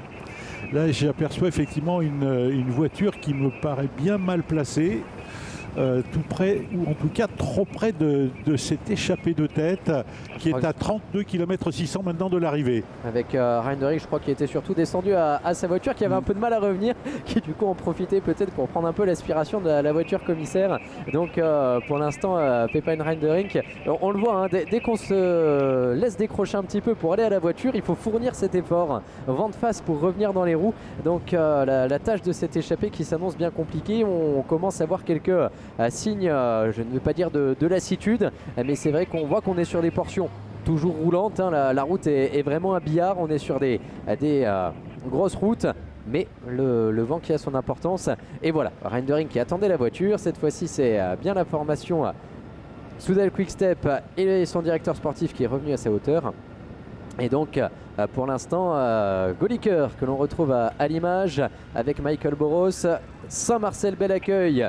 Nous y voilà avec un nouveau sprint intermédiaire qui va être disputé dans un instant. Oui, tout à fait. À 30 km de l'arrivée, 30,4 exactement, donc il reste 1 km 500 avant que les hommes de tête se disputent la dernière prime de la journée, le sprint prime des balcons du Dauphiné, prime avec bonification comme on vous le présentait tout à l'heure, et dans je pense 20 minutes environ, les coureurs, mesdames, mesdemoiselles, messieurs, entreront ici sur ce circuit final tracé dans la commune même de Charvieux-Chavagneux. Et il restera alors 12 km, 3 tours d'un circuit de 4 km. Voilà, donc on est en train d'effectuer les derniers ravitaillements pour les hommes de tête, comme d'ailleurs pour le peloton tout à l'heure. On n'a plus d'écart maintenant entre ces 6 échappés et ceux qu'il reste du peloton. Ils étaient 133, donc s'il n'y a pas eu trop d'abandon, on doit avoir au moins 120-125 coureurs dans le peloton. 2,05 maintenant sur le peloton, Lilian. Étonnant hein, de voir effectivement que l'écart s'est creusé très rapidement à mon avis. J'avais une 55 au dernier pointage, et c'est vrai que ici c'est en train de remonter. Alors on va voir l'attitude de ces coureurs pour le sprint. Sprint un petit peu doux puisqu'il va apporter des points au classement des sprints. Jusque là tout va bien, et puis également une prime offerte par les balcons du Dauphiné pour les 3 premiers qui passeront et que nous aurons l'occasion d'accueillir à cette occasion sur le podium protocolaire tout à l'heure. La prime des balcons du Dauphiné dans cette commune de Saint-Marcel-Bel-Accueil pour 6 coureurs prêts à en découdre peut-être, mais surtout 6 coureurs qui creusent. Situation, tu le disais Jean-Claude, étonnante, puisque au moment où il y avait vent de face, on aurait pu se dire allez, c'est bouclé pour cette échappée. Et bien finalement, loin de là, c'est le peloton qui s'est un petit peu relevé et qui laisse un petit peu plus d'écart. Attention, donc pour l'instant 31 km, 2,05, rien n'est fait, loin de là, mais c'est vrai que la tendance est en train de tourner légèrement en faveur des échappées maintenant. Oui, tout à fait. En tout cas, moi je pense personnellement que cette échappée a toutes les chances de pouvoir entrer en tête sur le circuit final, d'arriver ici à Charvieux-Chavagneux. Peut-être serait-elle rejointe dans les derniers tours, bien entendu, mais l'entrée sur le circuit qui maintenant est à moins de 20 km, 19 km très précisément, eh bien, ils ont toutes les chances de pouvoir voir en tête donc ce circuit final. Voilà donc, alors que va se disputer ce dernier sprint intermédiaire, cette prime offerte par les balcons du Dauphiné. On pourrait retrouver ou Boros ou Abetz hein, pourquoi pas, les Dossard 62, 53 qui ont d'ores et déjà marqué des points et qui sont en tête, en queue pardon, d'échapper. Une position un peu surprenante alors que l'approche de la prime est tout à fait imminente. Et on se dresse sur les pédales déjà pour Artem Schmidt qui s'est fait chipper tout à l'heure les points de la montagne. Et bien cette fois-ci il va aller chercher les points des sprints intermédiaires. Et derrière, attention, on rappelle que c'est Boros qui était en tête du classement provisoire. Abetz en deuxième position, 5 et 4 points respectivement pour ces deux hommes. Mais ici on va laisser finalement les 4 points à Artem Schmidt et Michael Boros, l'air de rien, qui va aller chercher la deuxième place. De quoi lui permettre eh bien je pense d'aller chercher le classement des sprints intermédiaires. Donc un classement récompensé par le maillot bleu et également la prime, puisque les 3 premiers remportent une prime offerte par la communauté de communes des Balcons du Dauphiné. Tout à fait, et je pense que Boros doit avoir, à mon avis, 4 et 2, 6 secondes de bonification globale. Hein. 6 secondes de bonification, c'est important parce que sur la ligne d'arrivée, je rappelle que le vainqueur donc, comptera 10 secondes de bonification. 10 secondes de bonification et c'est vrai que ça peut avoir effectivement ça peut avoir son importance. Hein. Michael Boros, donc je le rappelle, 6 secondes, ça n'est pas rien. Aujourd'hui, on est dans des courses qui se jouent à la seconde près. Hein. On n'est plus effectivement dans les années 50-60 où il y avait des quarts d'heure d'écart. Là maintenant, non, c'est plus le cas, alors qu'on revoit effectivement le passage de ce dernier sprint intermédiaire. Oui, avec effectivement Artem Schmidt qui vient chercher les points. Michael Boros va aller chercher a priori le maillot. Ça voudrait dire que pour l'instant du côté du classement de la montagne, on connaît le leader. Je parle sous réserve bien sûr de vérification et de validation tout à l'heure par le jury des arbitres, puisqu'il y a évidemment des arbitres dans le cyclisme chargés de contrôler finalement ces différents classements. Donc Pepijn Rendering serait meilleur grimpeur. Michael Boros irait chercher donc le classement des sprints intermédiaires. On attend la suite du tableau d'honneur, on attend la suite des images. Ce sera juste après les quelques mots du président du département de l'Isère, monsieur Jean-Pierre Barbier. On est très fiers d'être partenaire de l'Alpe Isère Tour. C'est une manifestation cycliste reconnue au niveau national et international qui fait partie du calendrier. Ensuite, comme toujours avec le vélo, c'est un spectacle gratuit pour l'ensemble des Isérois. Et puis enfin, on peut compter sur Michel Baup et toutes ses équipes pour avoir un spectacle et une organisation de qualité. C'est pour ça qu'on est très heureux et qu'on est partenaire de cette belle manifestation. Le département soutient la pratique du vélo à plusieurs niveaux, bien évidemment en soutenant des manifestations cyclistes, comme le Tour de France, le Critérium du Dauphiné, le Tour de France quand il passe en Isère, bien sûr, les échappées belles, le Tour du Lac de Paladru, enfin bref, tout un tas de manifestations cyclistes que nous soutenons parce que ça apporte du spectacle, parce que ça apporte de l'activité sur le département, et puis aussi parce que ce sont de très belles manifestations sportives. Et puis le département soutient bien sûr tout ce qui concerne le cyclisme par la création de pistes cyclables, et nous avons décidé sur ce mandat de doubler nos investissements dans ce domaine. Je suis très content que le vélo soit devenu électrique parce que ça me permet de continuer sa pratique. Allez, retour sur une tête de course qui a toujours 2 minutes d'avance au moment d'entrer dans les 30 derniers kilomètres de l'épreuve. On va rappeler l'identité de ces coureurs avec Michael Boros pour l'équipe Elkhoff Casper qui emmène le relais maintenant pour la formation Metex Solarwatt de Jordan Abetz. On retrouve Artem Schmidt également donc à l'avant. Pour la formation Agensberman, Niklas Egg est en 4e position, Joshua Goliker en 5e, Pepijn Rendering en 6e.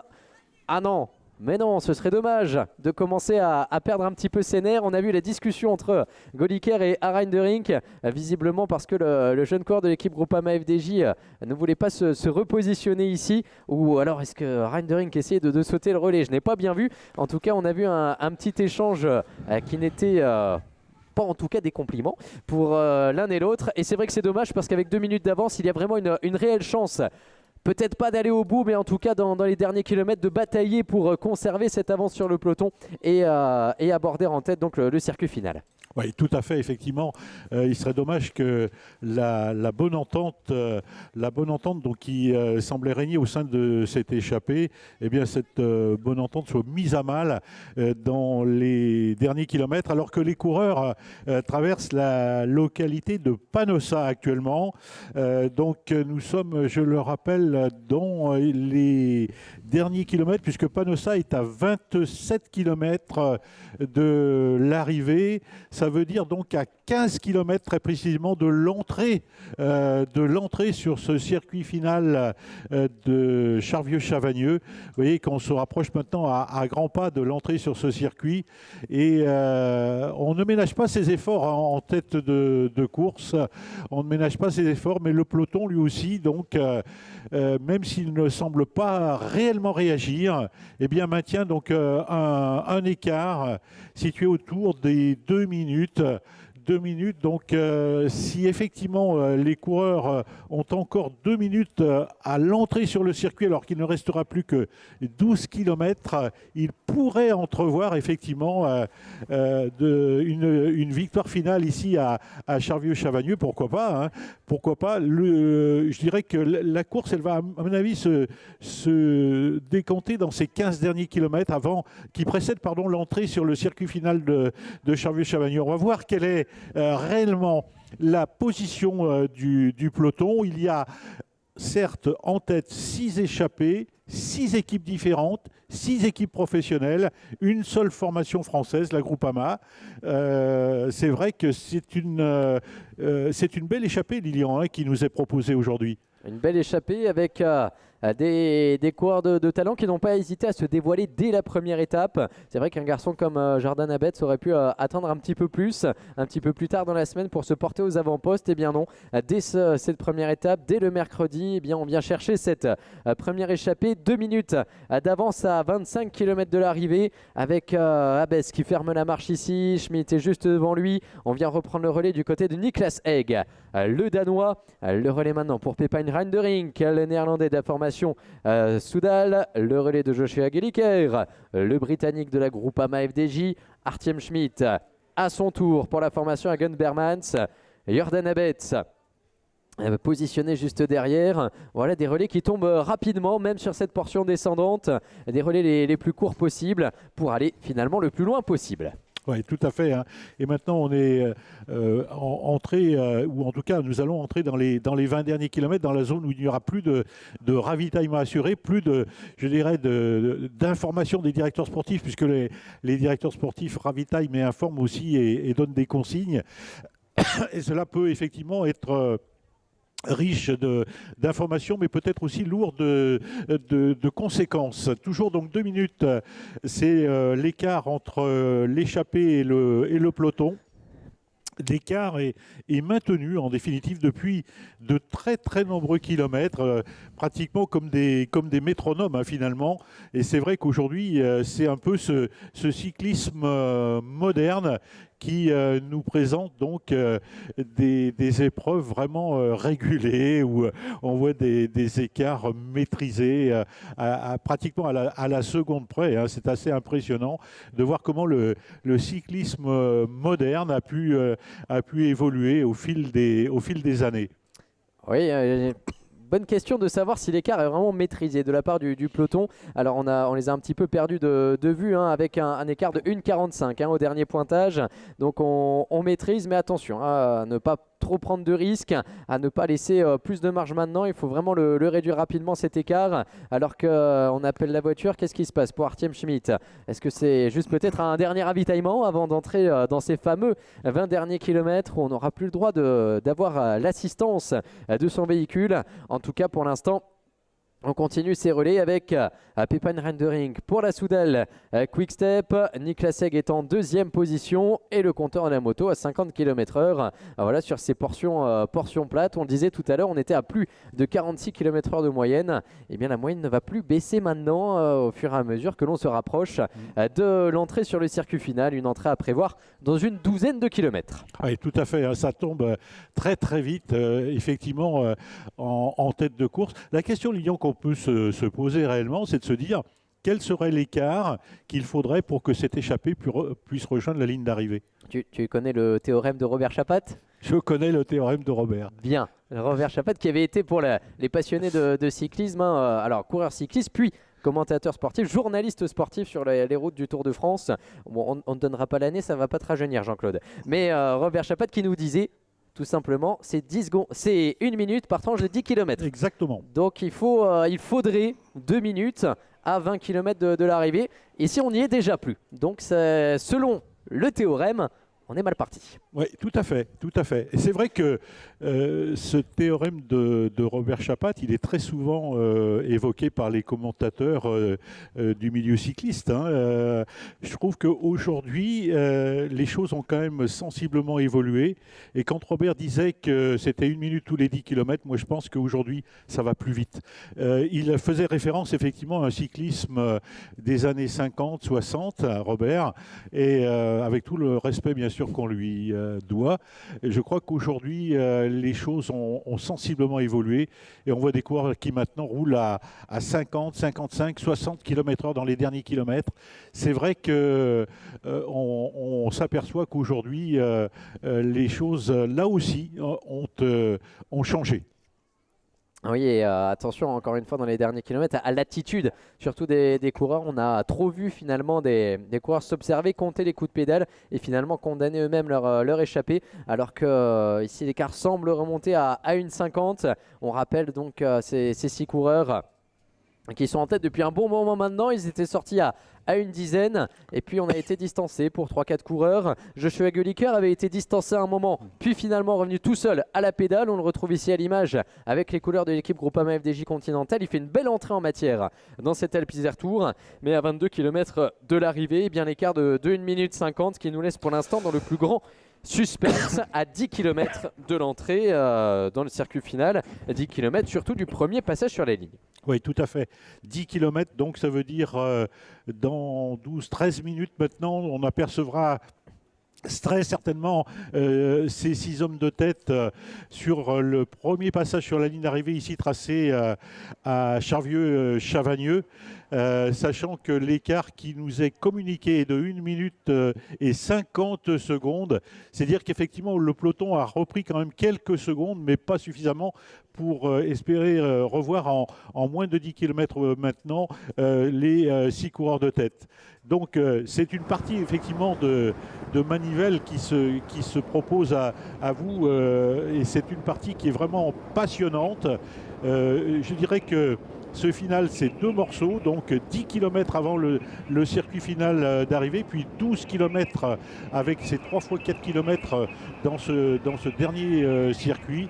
Et là, effectivement, ça sera une autre paire de manches, à mon avis, que les 6 hommes de tête vont devoir affronter. En tout cas, l'écart entre l'échappée et le peloton est toujours actuellement de 1 minute et 50 secondes.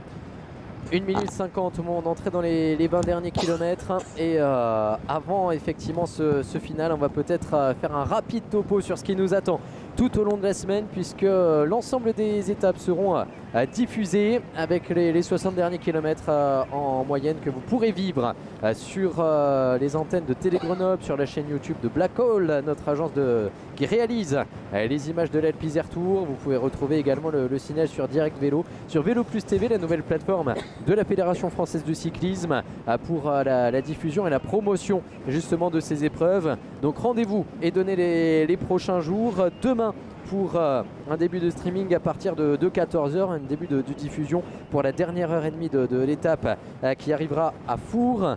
Rendez-vous vendredi également avec le début de la diffusion à 14h30. Prise d'antenne samedi également à 14h30 pour la 4e et avant-dernière étape.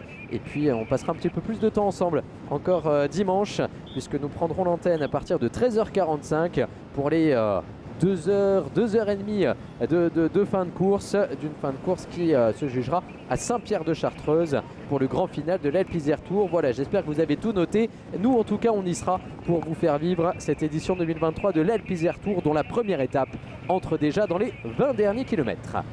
Exactement, et dans moins de 8 km maintenant, ce sera l'entrée sur le circuit final pour ces 6 hommes de tête.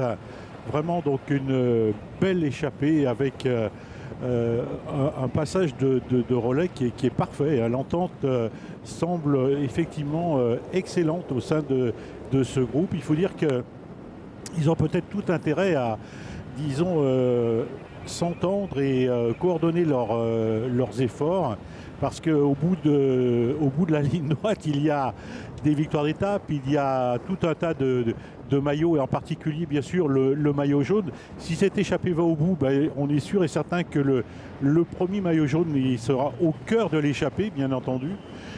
Donc c'est vrai qu'ils ont des intérêts communs, d'autant que pour déjà deux au moins des maillots intermédiaires, eh bien, ils ont à les défendre, notamment celui de la montagne, celui des sprints intermédiaires.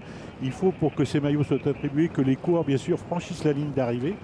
C'est ce que disait Lilian Pouillet tout à l'heure. Et c'est vrai qu'ils ont effectivement, je pense, des intérêts communs, à mon avis. Oui, à moins de 20 km de l'arrivée, une situation qui reste particulièrement intéressante.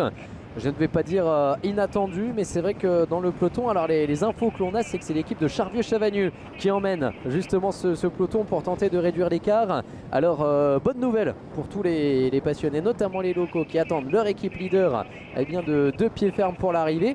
Mais situation étonnante parce qu'on laisse finalement une équipe amateur effectuer le travail en tête de peloton, alors qu'il y a bien d'autres formations qui sont intéressées par la victoire d'étape, au premier rang desquelles la formation Alpecin de Koninck, d'Henry Ulich, vainqueur la saison dernière justement de cette première étape. Donc pour l'instant un scénario qui nous laisse en tout cas plein de suspense pour les dernières rampes, la remontée vers Charvieux-Chavagneux, et dans 5 km donc le premier passage sur les lignes. Exactement, oui, que ça va quand même très très vite sur ce final d'étape. L'entrée sur le circuit d'arrivée doit s'effectuer donc aux alentours de 16h57, si les coureurs respectent cette moyenne de 46 km/h que nous avions actuellement. Je pense qu'on est tout à fait dans les temps. On est tout à fait dans les temps, puisqu'il resterait 12 km, ils en sont à 18, il leur reste donc 6 km 500 maintenant avant de rentrer sur le circuit d'arrivée. Avec le relais de Jordan Abetz.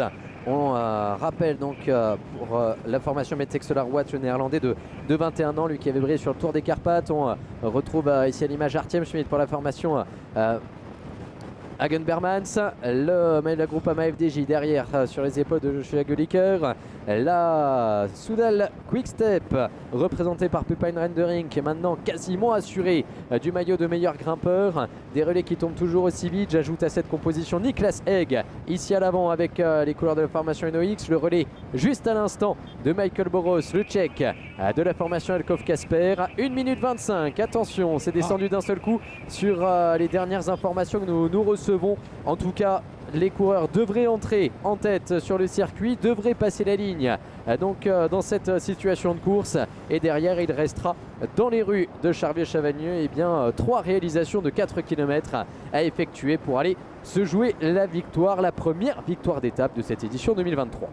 Oui, autant dire que le peloton donc vient de réagir, et de sérieusement réagir, hein. Franchement, quand on voit que l'écart s'est réduit assez rapidement dans les derniers kilomètres que nous vous commentions, l'écart donc serait maintenant d'une 25, alors qu'il reste 5 km seulement pour que les hommes de tête puissent rentrer sur le circuit d'arrivée. Je dirais que rien n'est fait. Et sur ces longues portions rectilignes, on imagine la souffrance des hommes de tête maintenant, toujours vent de face pour rejoindre Charvieux-Chavagneux avec Abetz, Gulliker, Schmidt, Boros, Egg et Rendering. Donc toujours installé au commandement, mais seulement 1 minute 20 selon le dernier écart communiqué maintenant. 1:20 à 17 km de l'arrivée, alors qu'on sent quelques gestes. Effectivement, je ne vais pas dire d'épuisement, loin de là. On n'en est qu'au premier jour de l'épreuve, mais de lassitude du côté de Joshua Gulliker, qui prend des relais peut-être un petit peu moins appuyés. On a un gros braquet du côté de Michael Boros ici pour la formation Elkov Kasper. Abetz qui vient prendre son relais à présent, et les coureurs qui vont entrer à nouveau dans Charvieux-Chavagneux. Charvieux-Chavagneux qui a accueilli le départ tout à l'heure à 300 mètres d'ici et qui va accueillir donc ce final exceptionnel qui nous attend sur les 3 dernières réalisations, 3 réalisations de 4 km. C'est le circuit final qui va s'ouvrir pour ces coureurs. Artem Schmidt qui observe un petit peu ses compatriotes, qui essaie d'encourager peut-être ses camarades d'échappée pour tenir bon et essayer de continuer cette marche en avant. Voilà donc les coureurs dans une légère descente, j'allais dire même un faux plat descendant qui précède l'entrée sur la commune, sur la localité de Charvieux.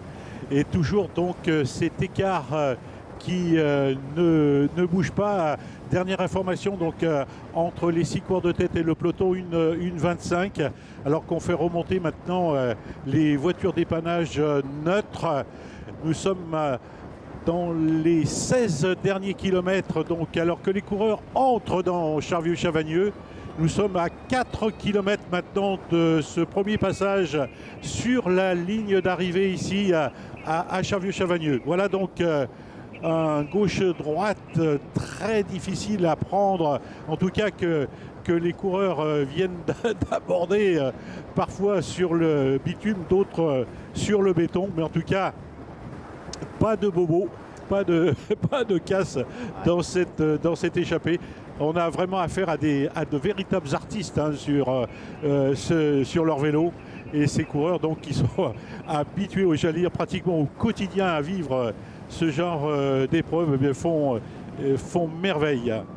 Oui, avec ces 6 hommes de tête qui se rapprochent, c'est vrai que ça va être un final urbain. Voilà, le sport cycliste se pratique sur la voie publique et se pratique avec eh bien la situation réelle. Ces îlots que vous voyez ici au centre de la route, ces ronds-points, cela va jouer bien sûr sur le final de l'épreuve. Il va falloir être prudent, manœuvrer, et c'est là que cela peut jouer finalement en faveur de l'échappée qui arrivera peut-être mieux à manœuvrer ces difficultés sur la route. En tout cas pour l'instant à 3 km du passage sur la ligne, les 6 hommes qui continuent de collaborer ensemble. Voilà l'entrée sur le circuit, ça veut dire qu'à partir de là les coureurs peuvent prendre leur marque, ils repasseront ici. On reste sur des portions rectilignes, sur des portions relativement larges, de quoi accueillir un gros peloton tout à l'heure, et ces 6 hommes maintenant à moins de 3 km du premier passage sur la ligne. Ouais, ça roule toujours très vite en tête de course et l'entente est toujours parfaite hein, au sein de cette échappée. Pas d'informations donc sur les écarts entre ces 6 hommes de tête et le peloton. Au dernier pointage, il y avait donc 1 minute 15 alors qu'on aperçoit le panneau indiquant l'entrée dans Charvieux-Chavagneux pour les 6 coureurs de tête. Donc panneau indiquant l'entrée de la ville de Charvieux. Toujours donc une 15 semble-t-il. J'ai quelques doutes hein, quand même. Hein. J'aimerais avoir des écarts beaucoup plus précis entre l'échappée et le reste du peloton, bien entendu. À mon avis, donc le théorème de Robert Chapat va peut-être effectivement s'appliquer. Sait-on jamais, il reste 14 km très précisément, donc ça veut dire que les coureurs ont encore 2 km avant de passer sur la ligne pour une première fois bien entendu. 2 km avant le premier passage sur la ligne. Et les dernières consignes pour Pepijn Reinderink. Je serais curieux de savoir ce qu'on se dit pour le directeur sportif de la formation Soudal, avec alors un écart qui s'affiche de 1,25. Moi j'avais 1,15 sur d'autres sources, et on va déclencher les chronos bien sûr lorsqu'on les verra sur la ligne. C'est qui serait éminent, et on voit le peloton avec les couleurs de la formation DSM pour emmener peut-être ce groupe, un peloton qui occupe toute la largeur de la route pour l'instant. 1,5 km du passage sur la ligne. Le compte tour va afficher 3 tours encore à parcourir, et l'attitude du peloton que nous allons suivre avec la plus grande impatience maintenant que nous avons retrouvé les images. Pour tout vous dire, on avait un tout petit souci de caméra, mais tout rentre dans l'ordre puisque l'on a maintenant ces 2 groupes l'un derrière l'autre, toujours séparés d'un peu plus d'1 minute. Voilà donc l'entrée maintenant sur, j'allais dire, la ligne d'arrivée finale. Donc les coureurs, vous le savez, donc, vont virer à gauche, virage à 90 degrés, donc pour entrer donc, sur le secteur mairie de Charvieux-Chavagneux. Le peloton roule très très fort hein, derrière, emmené par les coureurs de la Bardiani, notamment les coureurs italiens, et ça va très très vite. Hein. Il nous semble que l'écart de 1,25 me paraît un petit peu important. J'ai l'impression que l'écart est moindre, mais il reste donc maintenant moins de 800 mètres pour que vous puissiez apercevoir sur la ligne d'arrivée les 6 coureurs de tête, qui rentrent donc, voilà le premier passage sur la ligne d'arrivée des 6 hommes de tête. Allez, ils ont effectué un bon bout de chemin ensemble. C'est Joshua Gulliker qui vient passer sur la ligne d'abord. On va déclencher les chronos effectivement sur la ligne avec les images aériennes que l'on va retrouver également donc sur nos écrans pour l'ensemble de ces coureurs. Alors pour le peloton qui se présente maintenant, on va voir quel est cet écart réel maintenant à 12 km de l'arrivée. Le dernier écart communiqué était de 1,25. Et on le voit, hein, ce peloton qui doit faire face à ces îlots, à cette réalité du terrain sur lequel il s'exprime. Mais c'est vrai que finalement pour l'échappée, ça va être un petit peu plus facile de manœuvrer dans ce final avec un écart qui sera en tout cas supérieur à la minute. On va voir où on en est du côté de notre fameux théorème. Mais pour l'instant, les échappés qui font mieux que résister avec ce virage très serré pour le peloton qui va bientôt revenir également sur la ligne. Et dans l'échappée, en tout cas, il faut plus regarder parce que tout est possible maintenant à moins de 3 tours de l'arrivée. Oui, tout à fait. C'est les coureurs de la Bardiani, c'est l'équipe italienne, donc les coureurs au maillot vert qui emmènent le peloton qui va se présenter lui à nouveau sur la ligne. On va nous donner donc l'écart qu'il y a, l'écart réel cette fois entre l'échappée et bien entendu le peloton. Voilà donc sur la ligne maintenant. Top. Et 1,20 c'est l'écart qui s'affichait justement. 1,20 ça tient bon pour cette échappée avec un peloton qui s'étire quelque peu malgré tout à 3 tours de l'arrivée. Peloton qui s'étire mais ne rompt pas. On a vu effectivement se porter à l'avant les couleurs de la formation Green Project Bardiani, l'équipe 100% italienne qui emmène le peloton. 1 minute 20 à 12 km de l'arrivée. Il faut continuer sur cette lancée pour ce groupe de 6 parce que tout reste envisageable pour Jordan Abetz de la formation Metec, pour Artyom Schmidt de la formation Against Bernat, pour Joshua Gulliker de la formation Groupama FDJ, pour Jordan Abetz pour la formation Metec, pour Niklas Egg de la formation Unox et pour Michael Boros de l'équipe Elkov Casper. 6 hommes installés en tête, 1 minute 20 à moins maintenant de 12 km de l'arrivée. Voilà, tout à fait. C'est vrai que le peloton est remarquablement emmené par Conforti, les Conforti Martinelli, Paletti, Scalco notamment, les coureurs italiens qui voudraient bien entendu revenir sur cette échappée parce qu'ils ont effectivement des références en matière de sprint et ils vont très très vite. N'oublions pas non plus la présence d'Alessandro Pinnarello au sein de cette formation Green Project Bardiani CSF. En tout cas donc l'écart est bien, Lilian nous le confirme, de 1 minute et 20 secondes. Lilian, c'est cela, 1 minute 20 secondes alors que les 6 hommes de tête sont devant le panneau d'entrée Charvieux-Chavagneux. Et qu'il reste 10 km à parcourir, 2 tours et demi encore, 1 minute 20. Alors du côté des Italiens, on a maintenant sorti l'armada pour rouler dans cette équipe Green Project. Mais l'écart qui était d'1 minute 20, eh bien pour l'instant semble se confirmer en la faveur des 6 hommes de tête. À nouveau dans Charvieux, on en sort, on en revient et on y reviendra définitivement pour l'arrivée avec un petit temps de ravitaillement pour Joshua Gulliker qui profite d'une petite gorgée à moins de 10 km.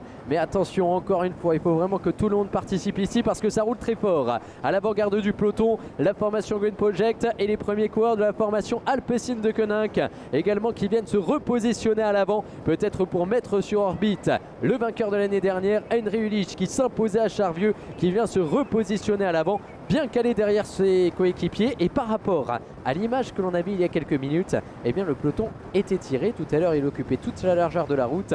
Ici, c'est un petit peu plus compliqué. Ouais, ça roule tellement vite, effectivement, que la formation Bardiani étire le peloton, accompagné bien sûr de la Alpecin de Koninck.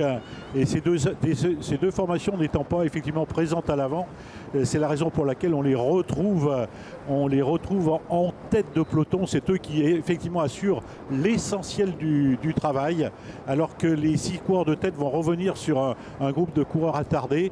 Ce groupe qui est déjà maintenant à plus de 6 minutes des hommes de tête. Oui, c'est une information que l'on n'avait pas. Et effectivement, on a un groupe de coureurs qui ont été distancés un petit peu plus tôt. Alors, c'est un scénario qui était à envisager, à prévoir par l'organisation. On va gérer ça à la perfection. Mais c'est vrai qu'on a des coureurs qui sont retardés, qui du coup voient revenir dans leur sillage les 6 hommes de tête. On va leur laisser la voie libre en tout cas, respecter la sportivité de ce moment, puisque les coureurs vont revenir maintenant à 8 km de l'arrivée, 8 km à parcourir. Les coureurs qui vont recevoir à nouveau l'ovation du public sur la ligne. On a de plus en plus de monde sur la ligne pour accueillir les coureurs avec ce groupe de 6 qui continue sa marche en avant. On va reprendre l'écart. Voilà, 2 tours.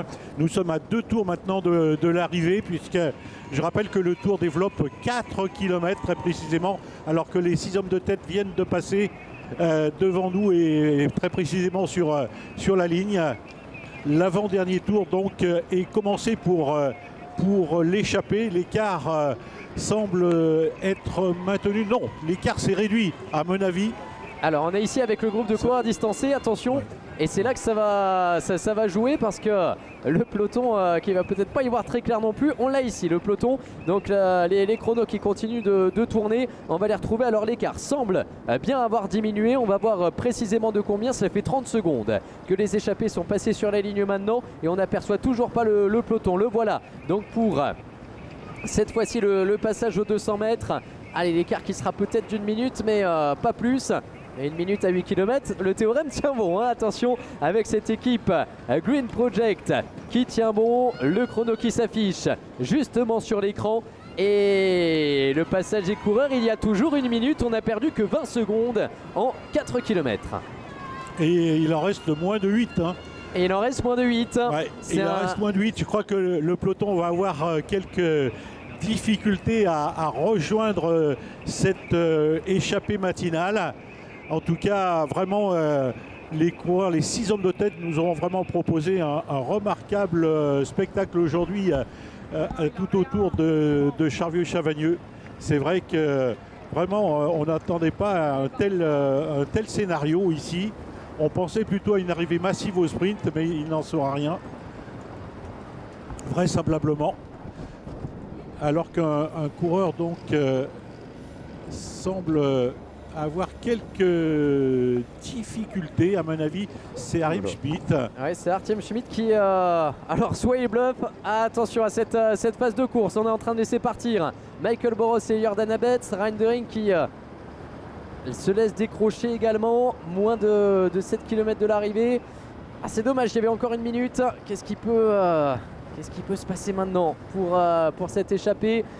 Il faut tenir bon avec derrière le peloton qui ne va plus se relever. Reindering ferme la marche. Le peloton, là, on le voit clairement, hein, la différence d'allure. En tout cas, en la faveur du peloton maintenant.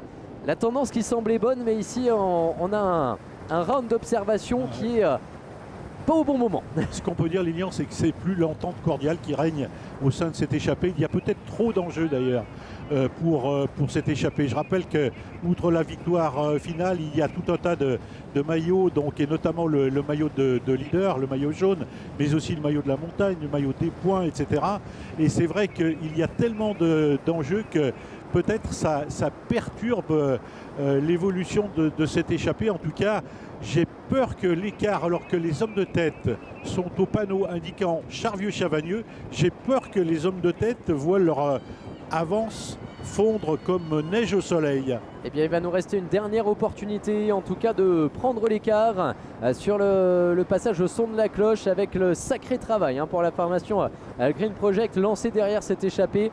Et c'est vrai que depuis tout à l'heure, on parlait de 7 minutes pour 10 km, mais maintenant on a exactement le contre-exemple d'une échappée qui est en train peut-être de perdre gros dans le final, puisque au moment d'entrer dans les 5 derniers kilomètres de cette étape, eh bien le peloton est en train de fondre sur les échappées. Je guette du côté de nos différentes sources d'informations pour voir l'écart. Le dernier écart est toujours celui qui était enregistré sur la ligne, qui était d'1 minute. On va donc attendre encore un petit peu pour voir ce qu'il en sera sur le passage au son de la cloche.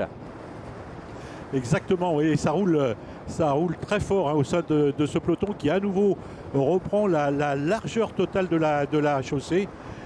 Toujours emmené donc par la formation Green Project Bardiani CSF, l'équipe italienne, et par les coureurs d'Alpecin de Koenig. Je rappelle que dans 1 kilomètre, nous allons entrer dans le dernier tour de ce circuit final. Vous allez entendre donc sur la ligne d'arrivée la cloche retentir. C'est la tradition dans les courses cyclistes. Donc ce sera le dernier tour. Il restera alors 4 km. Allez, 4 km, le dernier tour qui va s'ouvrir pour l'ensemble de ces coureurs. Avec bien sûr le retour de la tête de course. On va bien évidemment afficher le contour, sonner la cloche. On va leur indiquer cette dernière réalisation. 4 km à parcourir. On est dans les 5 derniers. On n'a pas eu d'autres écarts pour l'instant communiqués. L'avantage sur un circuit comme ça, Lilian, c'est que les coureurs qui le font 3 fois donc, reconnaissent effectivement les abords de la ligne d'arrivée. Et c'est vrai que c'est assez important de repérer effectivement les abords de la ligne d'arrivée et la présentation effectivement de ce circuit final. Voilà donc les hommes de tête. À un tour de l'arrivée, maintenant la tête de course, donc à un tour du final. Les chronos qui vont être déclenchés une dernière fois. Les premières motos que l'on aperçoit au bout de la ligne droite. Pour l'instant, on a toujours personne en visuel. Dernier tour à parcourir pour l'ensemble de ces athlètes. C'était 1 minute, on avait perdu 20 secondes dans la réalisation précédente avec une chute malheureusement qui vient perturber un petit peu le final de l'épreuve également pour le peloton, avec justement un coureur de l'équipe Green Project qui emmenait jusque là le retour des coureurs sur la ligne, avec toujours quasiment 30 secondes en la faveur, avec des cassures qui sont en train de se créer. Et attention, parce qu'on n'est pas dans les 3 derniers kilomètres. On rappelle que si un incident arrive dans les 3 derniers kilomètres, eh bien on peut bénéficier du temps du groupe auquel on appartenait. Ici on n'est pas dans ce cas de figure, et pour l'instant donc tout le monde est en train de tirer la langue pour aller accrocher le bon wagon, et toujours 30 secondes pour 4 km. Ça va se jouer à rien. Ah oui, c'est vrai que là c'est un suspense total qui est proposé par ces coureurs de l'Alpecin Tour. Vraiment un suspense étonnant d'ailleurs, qui effectivement de l'échappée matinale ou qui du peloton va avoir raison de cette première étape. Je rappelle la composition donc de l'échappée: Boros, Egg, Abetz, Schmidt et il y a aussi donc Gulliger. Avec une offensive ici pour Pepijn Rendering qui tente sa chance à 3 km du final, lui qui va déjà revêtir tout à l'heure le maillot de meilleur grimpeur. Et bien pour la formation Quick Step Development qui emmène derrière lui donc Joshua Gulliker, qui ne s'est pas laissé surprendre. On essaie de revenir pour Artem Schmidt qui laisse un petit écart. Abetz fait l'effort, Niklas Egg et intercalé également. Michael Boros ferme la marche. Je crois qu'on va reformer ce groupe de 6, mais pour l'instant donc une première offensive de ce coureur. 3 km de l'arrivée, un coup pour rien. On se regroupe à 6. Ah, mais ça désorganise un groupe de tête. C'est vrai que ces tentatives d'échapper comme ça dans un groupe qui est limité à 6 hommes, ça désorganise, et on sent que effectivement l'ambiance qui était parfaite tout au long de cette étape ne l'est plus actuellement. Et c'est vrai que on sent que les coureurs veulent effectivement absolument aller chercher cette victoire finale ici à Charvieux. Mais l'enjeu est peut-être trop important, et c'est vrai que vous voyez qu'on s'aperçoit que c'est vraiment maintenant, donc on est passé de l'entente totale à la mésentente, et que certains coureurs donc s'en prennent aux autres. Notamment on aperçoit des gestes un peu maladroits de Wester Hendrick, qui en veut à ses compagnons d'armes, à ses compagnons d'échappée. Et c'est Artem Schmidt qui relance maintenant pour cette équipe Hagens-Berman, l'américain, 19 ans seulement, et bien que l'on retrouve aux avant-postes Boros en 2e position, Rendering en 3e, Egg en 4e, Abetz en 5e, Gulliker ferme la marche, moins de 2 km, et pour l'instant donc pas de nouvel écart qui a été communiqué. 1 km 6 et là ça, regardez ce round d'observation encore une fois, Reindering, Boros qui se retourne. Alors est-ce qu'on se retourne pour observer ses compagnons d'échappée? Est-ce qu'on se retourne pour voir le peloton? Je ne suis pas certain que sur ces rues de Charvieux-Chavagneux on ait cette visu aussi loin sur le peloton. Tout dépend de l'écart bien évidemment qui était toujours de 30 secondes. Eh bien on va voir ce qu'il en est avec le retour des coureurs qui vont entrer dans le dernier kilomètre. Et ça flingue effectivement hein, en tête de course, ça flingue de tous les côtés, mais on n'en a malheureusement pas d'informations sur l'écart entre les hommes de tête et le peloton. Moi j'ai l'impression qu'ils vont aller au bout. À mon avis, je m'engage peut-être. Voilà la flamme rouge, donc les hommes de tête sont à la flamme rouge indiquant le dernier kilomètre de cette étape. Ça attaque à nouveau donc en tête de course bien sûr. Et pas de nouvelles donc de ce peloton et de la situation du peloton. On n'a aucun écart en temps, c'est bien dommage. C'est bien dommage alors que c'est toujours Hendrik ici qui fait, on va dire, l'extérieur hein, pour être plus précis. Toujours donc, voilà, les coureurs maintenant entrent dans Charvieux bien sûr, mais surtout dans les contours précédant l'arrivée à la mairie de Charvieux. On doit être dans les 500 derniers mètres maintenant. Ah oui. Artem Schmidt avait relancé l'allure.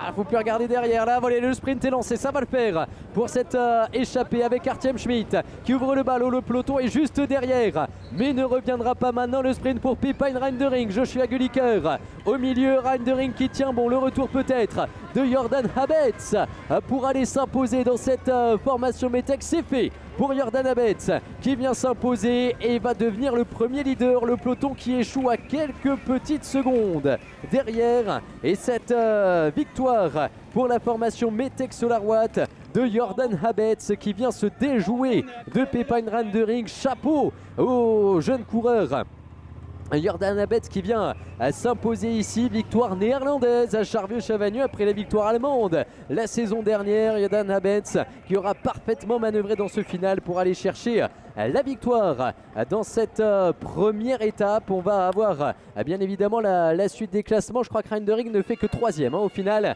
Donc pour la formation Quick Step Soudal Development et que pour la formation Metec on peut laisser exploser la joie, eux qu'on attendait peut-être plutôt dans la montagne ce week-end avec un garçon comme Tai Delang. Eh bien on va faire encore mieux, entrer en jeu un petit peu mieux que ça encore avec la victoire de Jordan Habets dès cette entrée en matière, dès cette première étape. Jordan Habets qui empoche quand même au passage 10 secondes hein, de bonification, alors qu'il en avait déjà, à mon avis, 3 ou 4 cumulés au sein de ses premiers sprints intermédiaires. C'est dire que Habets va prendre bien entendu, et ça c'est sans conteste, le maillot jaune de leader, le maillot du département de l'Isère, alors qu'on aperçoit ici des coureurs malheureusement lâchés. Ouais, et tout le monde doit faire la distance, hein. On le rappelle, les coureurs qui avaient été doublés tout à l'heure, qui doivent bien faire leur dernier tour également. Donc, alors que l'on avait revu les images au ralenti et que a priori c'est Michael Boros qui est allé chercher la deuxième place, le Tchèque pour la formation Elkhoff, et que l'on retrouvait donc finalement Reindering seulement à la 3e position pour Guliker. On a perdu un petit peu pied dans la fin de ce sprint, on sait un petit peu trop tôt. Belle étape néanmoins pour le jeune coureur de la formation Groupama FDJ. Mais pour l'instant, le premier maillot jaune sera bien pour Jordan Habets. Alors il y a l'équipe Metec qui nous a habitués hein, bien sûr à bien figurer sur l'Alpe Isère Tour. Mais c'est vrai qu'on ne les attendait pas sur cette étape. Chapeau à cette équipe néerlandaise qui fait la meilleure entrée en matière possible. Oui, c'est vrai que l'équipe Metec Solarwatt, effectivement, est à l'honneur aujourd'hui dans cette première étape avec un magnifique vainqueur, Jordan Habets, qui s'est échappé, est parti très tôt. Hein, et c'est vrai que l'entente est restée bonne, on va dire jusqu'aux 15 derniers kilomètres environ, hein, au sein de ces 6 hommes de tête. c'est vrai que l'approche de l'arrivée ici à Charvieux a désorganisé l'échappée, c'est une évidence. Et ce qu'on peut dire en guise de conclusion, c'est qu'il y avait énormément d'enjeux, bien sûr, pour ces 6 coureurs de tête qui terminent avec peut-être 250 mètres d'avance sur le peloton. Vous voyez que le peloton est venu mourir carrément sur l'échappée, mais n'a pas pu les rejoindre. Et c'est vrai que le théorème de Robert Chapat, il s'applique aujourd'hui. Et c'est tout à l'honneur de celui qui avait effectivement mis en place, ou en tout cas évoqué ce théorème. Jordan Abetz qui sera donc premier leader du classement général. On espère avoir sa réaction tout à l'heure. On est parti le chercher pour avoir l'interview bien évidemment du néerlandais avant de basculer vers la cérémonie protocolaire. D'ici là, on vous donne évidemment les premier rendez-vous à suivre pour les journées à venir, puisque demain le départ aura lieu de Saint-André-le-Gaz. On prendra la direction de la commune de Four avec là aussi les derniers kilomètres qui seront diffusés. Donc juste avant l'interview du vainqueur, rendez-vous déjà pour demain, prise d'antenne à 14h, et juste avant la cérémonie protocolaire, on va réentendre les mots donc des collectivités d'accueil.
Allez, on est toujours en direct de Charvieux-Chavagneux, finale de cette première étape de l'Alpe Isère Tour, remportée à l'instant même par un jeune néerlandais, Jordan Abetz, qui est allé chercher la victoire dans cette première étape de l'Alpe Isère Tour édition 2023. Victoire au sprint, un groupe de 6 coureurs qui aura su tenir bon, alors qu'on a encore des coureurs qui sont en train d'en terminer. Vous les retrouvez ici à l'image, un final délicat pour certains coureurs qui avaient été distancés. On a eu également une petite chute qui est intervenue dans les 10 derniers kilomètres.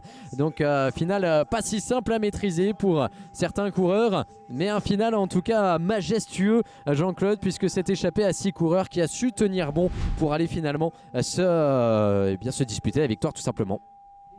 Oui, exactement. En tout cas, la conclusion que l'on peut tirer effectivement, c'est que lorsqu'on s'entend parfaitement effectivement dans une échappée, on peut rejoindre une ligne d'arrivée, même si plus de 120 coureurs sont à vos basques.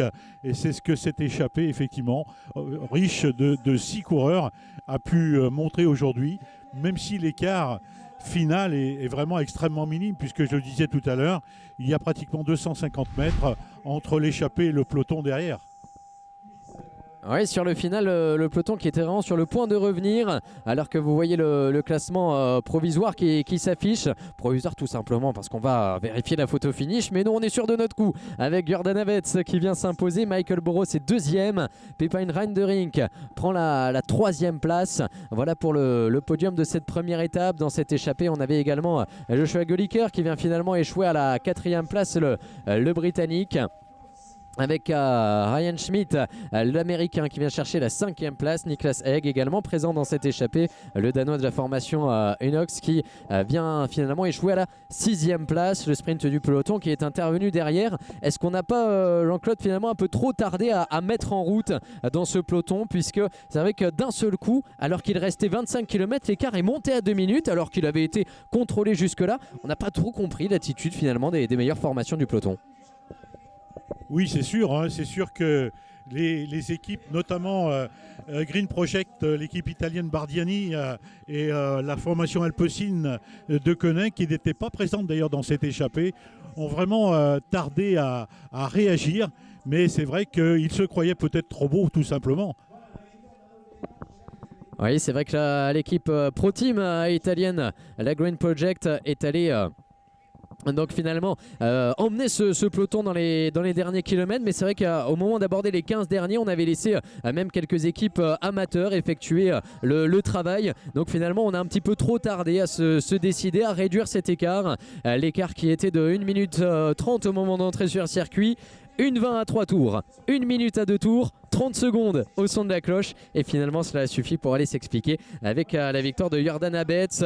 On rappelle que Pepijn Reinderink, 3e de l'étape, et vient chercher le leadership du côté du classement de la montagne, alors que l'on voit quelques images du départ. C'est vrai, une étape, Jean-Claude, qui a été courue à vive allure. On est sur l'allure haute, la moyenne haute qui avait été proposée, enregistrée dans le roadbook.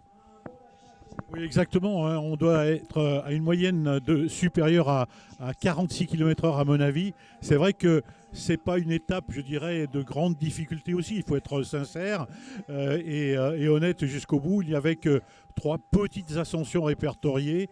On va dire que c'était pratiquement du plat aujourd'hui. On s'attendait à un sprint massif parce que souvent à Charvieux-Chavagneux, c'est un sprint massif qui est proposé aux spectateurs. Aujourd'hui, il n'en a rien été et c'est échappé, je dirais, à casser un petit peu la logique, et c'est tant mieux. Oui, avec cette échappée qui était sortie, et on le revoit sur le ralenti, peut-être simplement avec l'idée d'aller chercher les différents classements annexes, que ce soit du côté du Grand Prix de la Montagne, que ce soit également du côté du classement par points. Et puis finalement, eh bien, une belle surprise qui s'est offerte à eux, puisque dans le final, on a pu aller se partager la victoire, les places sur le podium. Donc c'est tout bon. On revoit les images avec quelques primes également qui avaient été distribuées par la communauté de communes d'accueil, celle des balcons du Dauphiné qui offrait donc les primes, le sprint en or qui a été disputé également, et finalement à la fin, eh bien, un Néerlandais qui gagne, on le rappelle, Jordan Abetz pour la formation Metec. On rappelle qu'on attend peut-être l'un des favoris ce week-end dans cette formation, c'est Tij de Lang, le Néerlandais qui avait déjà terminé 8e de l'édition 2022. Et bien dans cette formation Metec qu'on attend dans la montagne, et bien on les a retrouvés finalement d'ores et déjà dans cette première étape avec une victoire assez inattendue, victoire néerlandaise de Jordan Abetz. L'année dernière, on rappelle la victoire d'Henri Ulich, victoire allemande à Charvieux. Cette fois-ci, c'est un Néerlandais que l'on attend nous à l'interview. On rappelle les rendez-vous à suivre pour les prochaines étapes qui seront là aussi diffusées pour ces 60 derniers kilomètres sur la chaîne YouTube de Black Hole, sur bien évidemment les différentes plateformes que vous connaissez, les réseaux sociaux de l'Alpizar Tour et bien sûr sur Télé Grenoble qui reprend notre signal et on les en remercie, partenaire média important Télé Grenoble qui nous permet eh bien de véhiculer, de promouvoir cette épreuve. On est également en direct sur Vélo Plus TV, la nouvelle plateforme de la Fédération Française de Cyclisme. Alors on attend et on aimerait bien avoir la réaction bien évidemment du vainqueur juste avant de rendre l'antenne, alors que l'on vous donne d'ores et déjà le rendez-vous et le parcours de l'étape de demain, puisque cette étape reliera les Vals du Dauphiné à la porte de l'Isère, départ qui sera donné de Saint-André-le-Gaz. Aucune excuse, il y a même le TER qui y va. Vous pouvez venir en train pour nous y rejoindre. On prendra ensuite la direction de Four pour une étape qui ira déjà chercher quelques difficultés, puisqu'on aura la côte de Paladru, également le mur de Blandin qui sera au programme, la côte en direction de Biol, la côte des Éparts qui sera au programme et à nouveau un circuit final, de quoi admirer encore une fois les coureurs. Oui, avec un départ, mon cher Lilian, Saint-André-le-Gaz, une arrivée à Four. J'aime autant vous dire que ça va être très chaud demain sur les routes de l'Alpizar Tour. Très chaud parce que c'est vrai qu'on nous annonce du beau temps sur une étape qui sera longue de 145 km, on va dire, Lilian, même distance qu'aujourd'hui, mais avec des difficultés qui vont crescendo quand même. Des difficultés qui vont crescendo et un parcours que l'on retrouvera qui avait été pour partie emprunté par le Tour de France il y a 2 ans de cela, de mémoire, qui allait chercher eh bien une partie du parcours autour du lac de Paladru notamment, qui sera au programme effectivement de la journée de demain. On vous donne d'ores et déjà les rendez-vous à suivre puisqu'on sera dans l'Est lyonnais entre l'aéroport Saint-Exupéry et la commune de Colombier-Saunieux. Ce sera l'étape de vendredi, 174 km. 182 km nous attendent ensuite entre Monster au milieu et Saint-Maurice-l'Exil, entre Bièvre et Rhône et les contreforts du Vercors. Ce sera le programme de l'étape de samedi et puis il nous restera ce superbe final avec le triptyque de la Chartreuse, Porte, Cucheron, Granier, donc que nous retrouverons au programme de l'étape. Jordan Abetz qui nous rejoint frais comme un gardon. On va lui laisser une petite place. Déjà donc on a l'impression qu'il s'est douché. Jordan Abetz, donc vainqueur de cette étape, le néerlandais. Jordan, that was expected. A win in the first stage. When you started the breakaway with 10 riders, did you expect to win this stage? Est-ce que c'était espéré quand tu es parti avec 10 coureurs au départ? Est-ce que tu pensais vraiment aller chercher la victoire d'étape?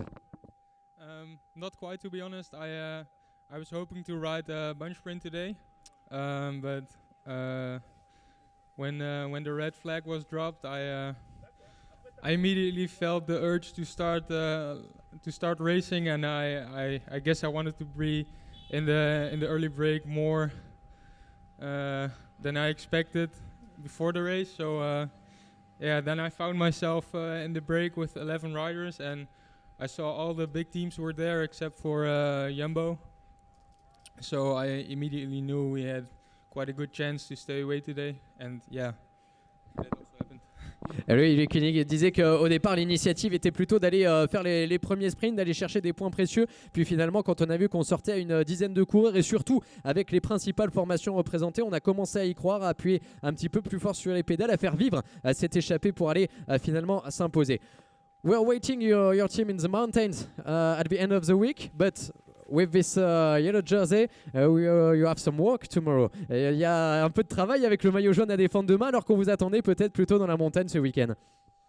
Yeah, I'm not expecting to defend the jersey until day 5, so I came here with the intention to try and win a stage, and yeah, my race already has succeeded by now, so I think in the weekend it's more for the climbers, Thijs and Bart, that we have with us also this week. So yeah, I'm not expecting to hold the jersey until Sunday. Lui qui nous disait qu'il espère pas bien évidemment conserver ce maillot jaune, ce sera pas forcément son rôle, on va faire le nécessaire, mais c'est vrai que ce week-end ce sera peut-être pour d'autres leaders comme Ty Delang. On en a parlé dans cette équipe, 8e du classement général la saison dernière, mais on va profiter de ce moment. L'objectif était d'aller chercher une victoire d'étape. What a good start for you. We are going to the official ceremony. Congratulations Jordan and thank you very much. Merci à Jordan Abetz, vainqueur de l'étape. On va filer du côté du podium protocolaire, rendre l'antenne sur Télé Grenoble. Rendez-vous demain pour les 60 derniers kilomètres également. Pour le public de Charvieux, on reste avec vous. Pour tous nos téléspectateurs, merci énormément et rendez-vous demain.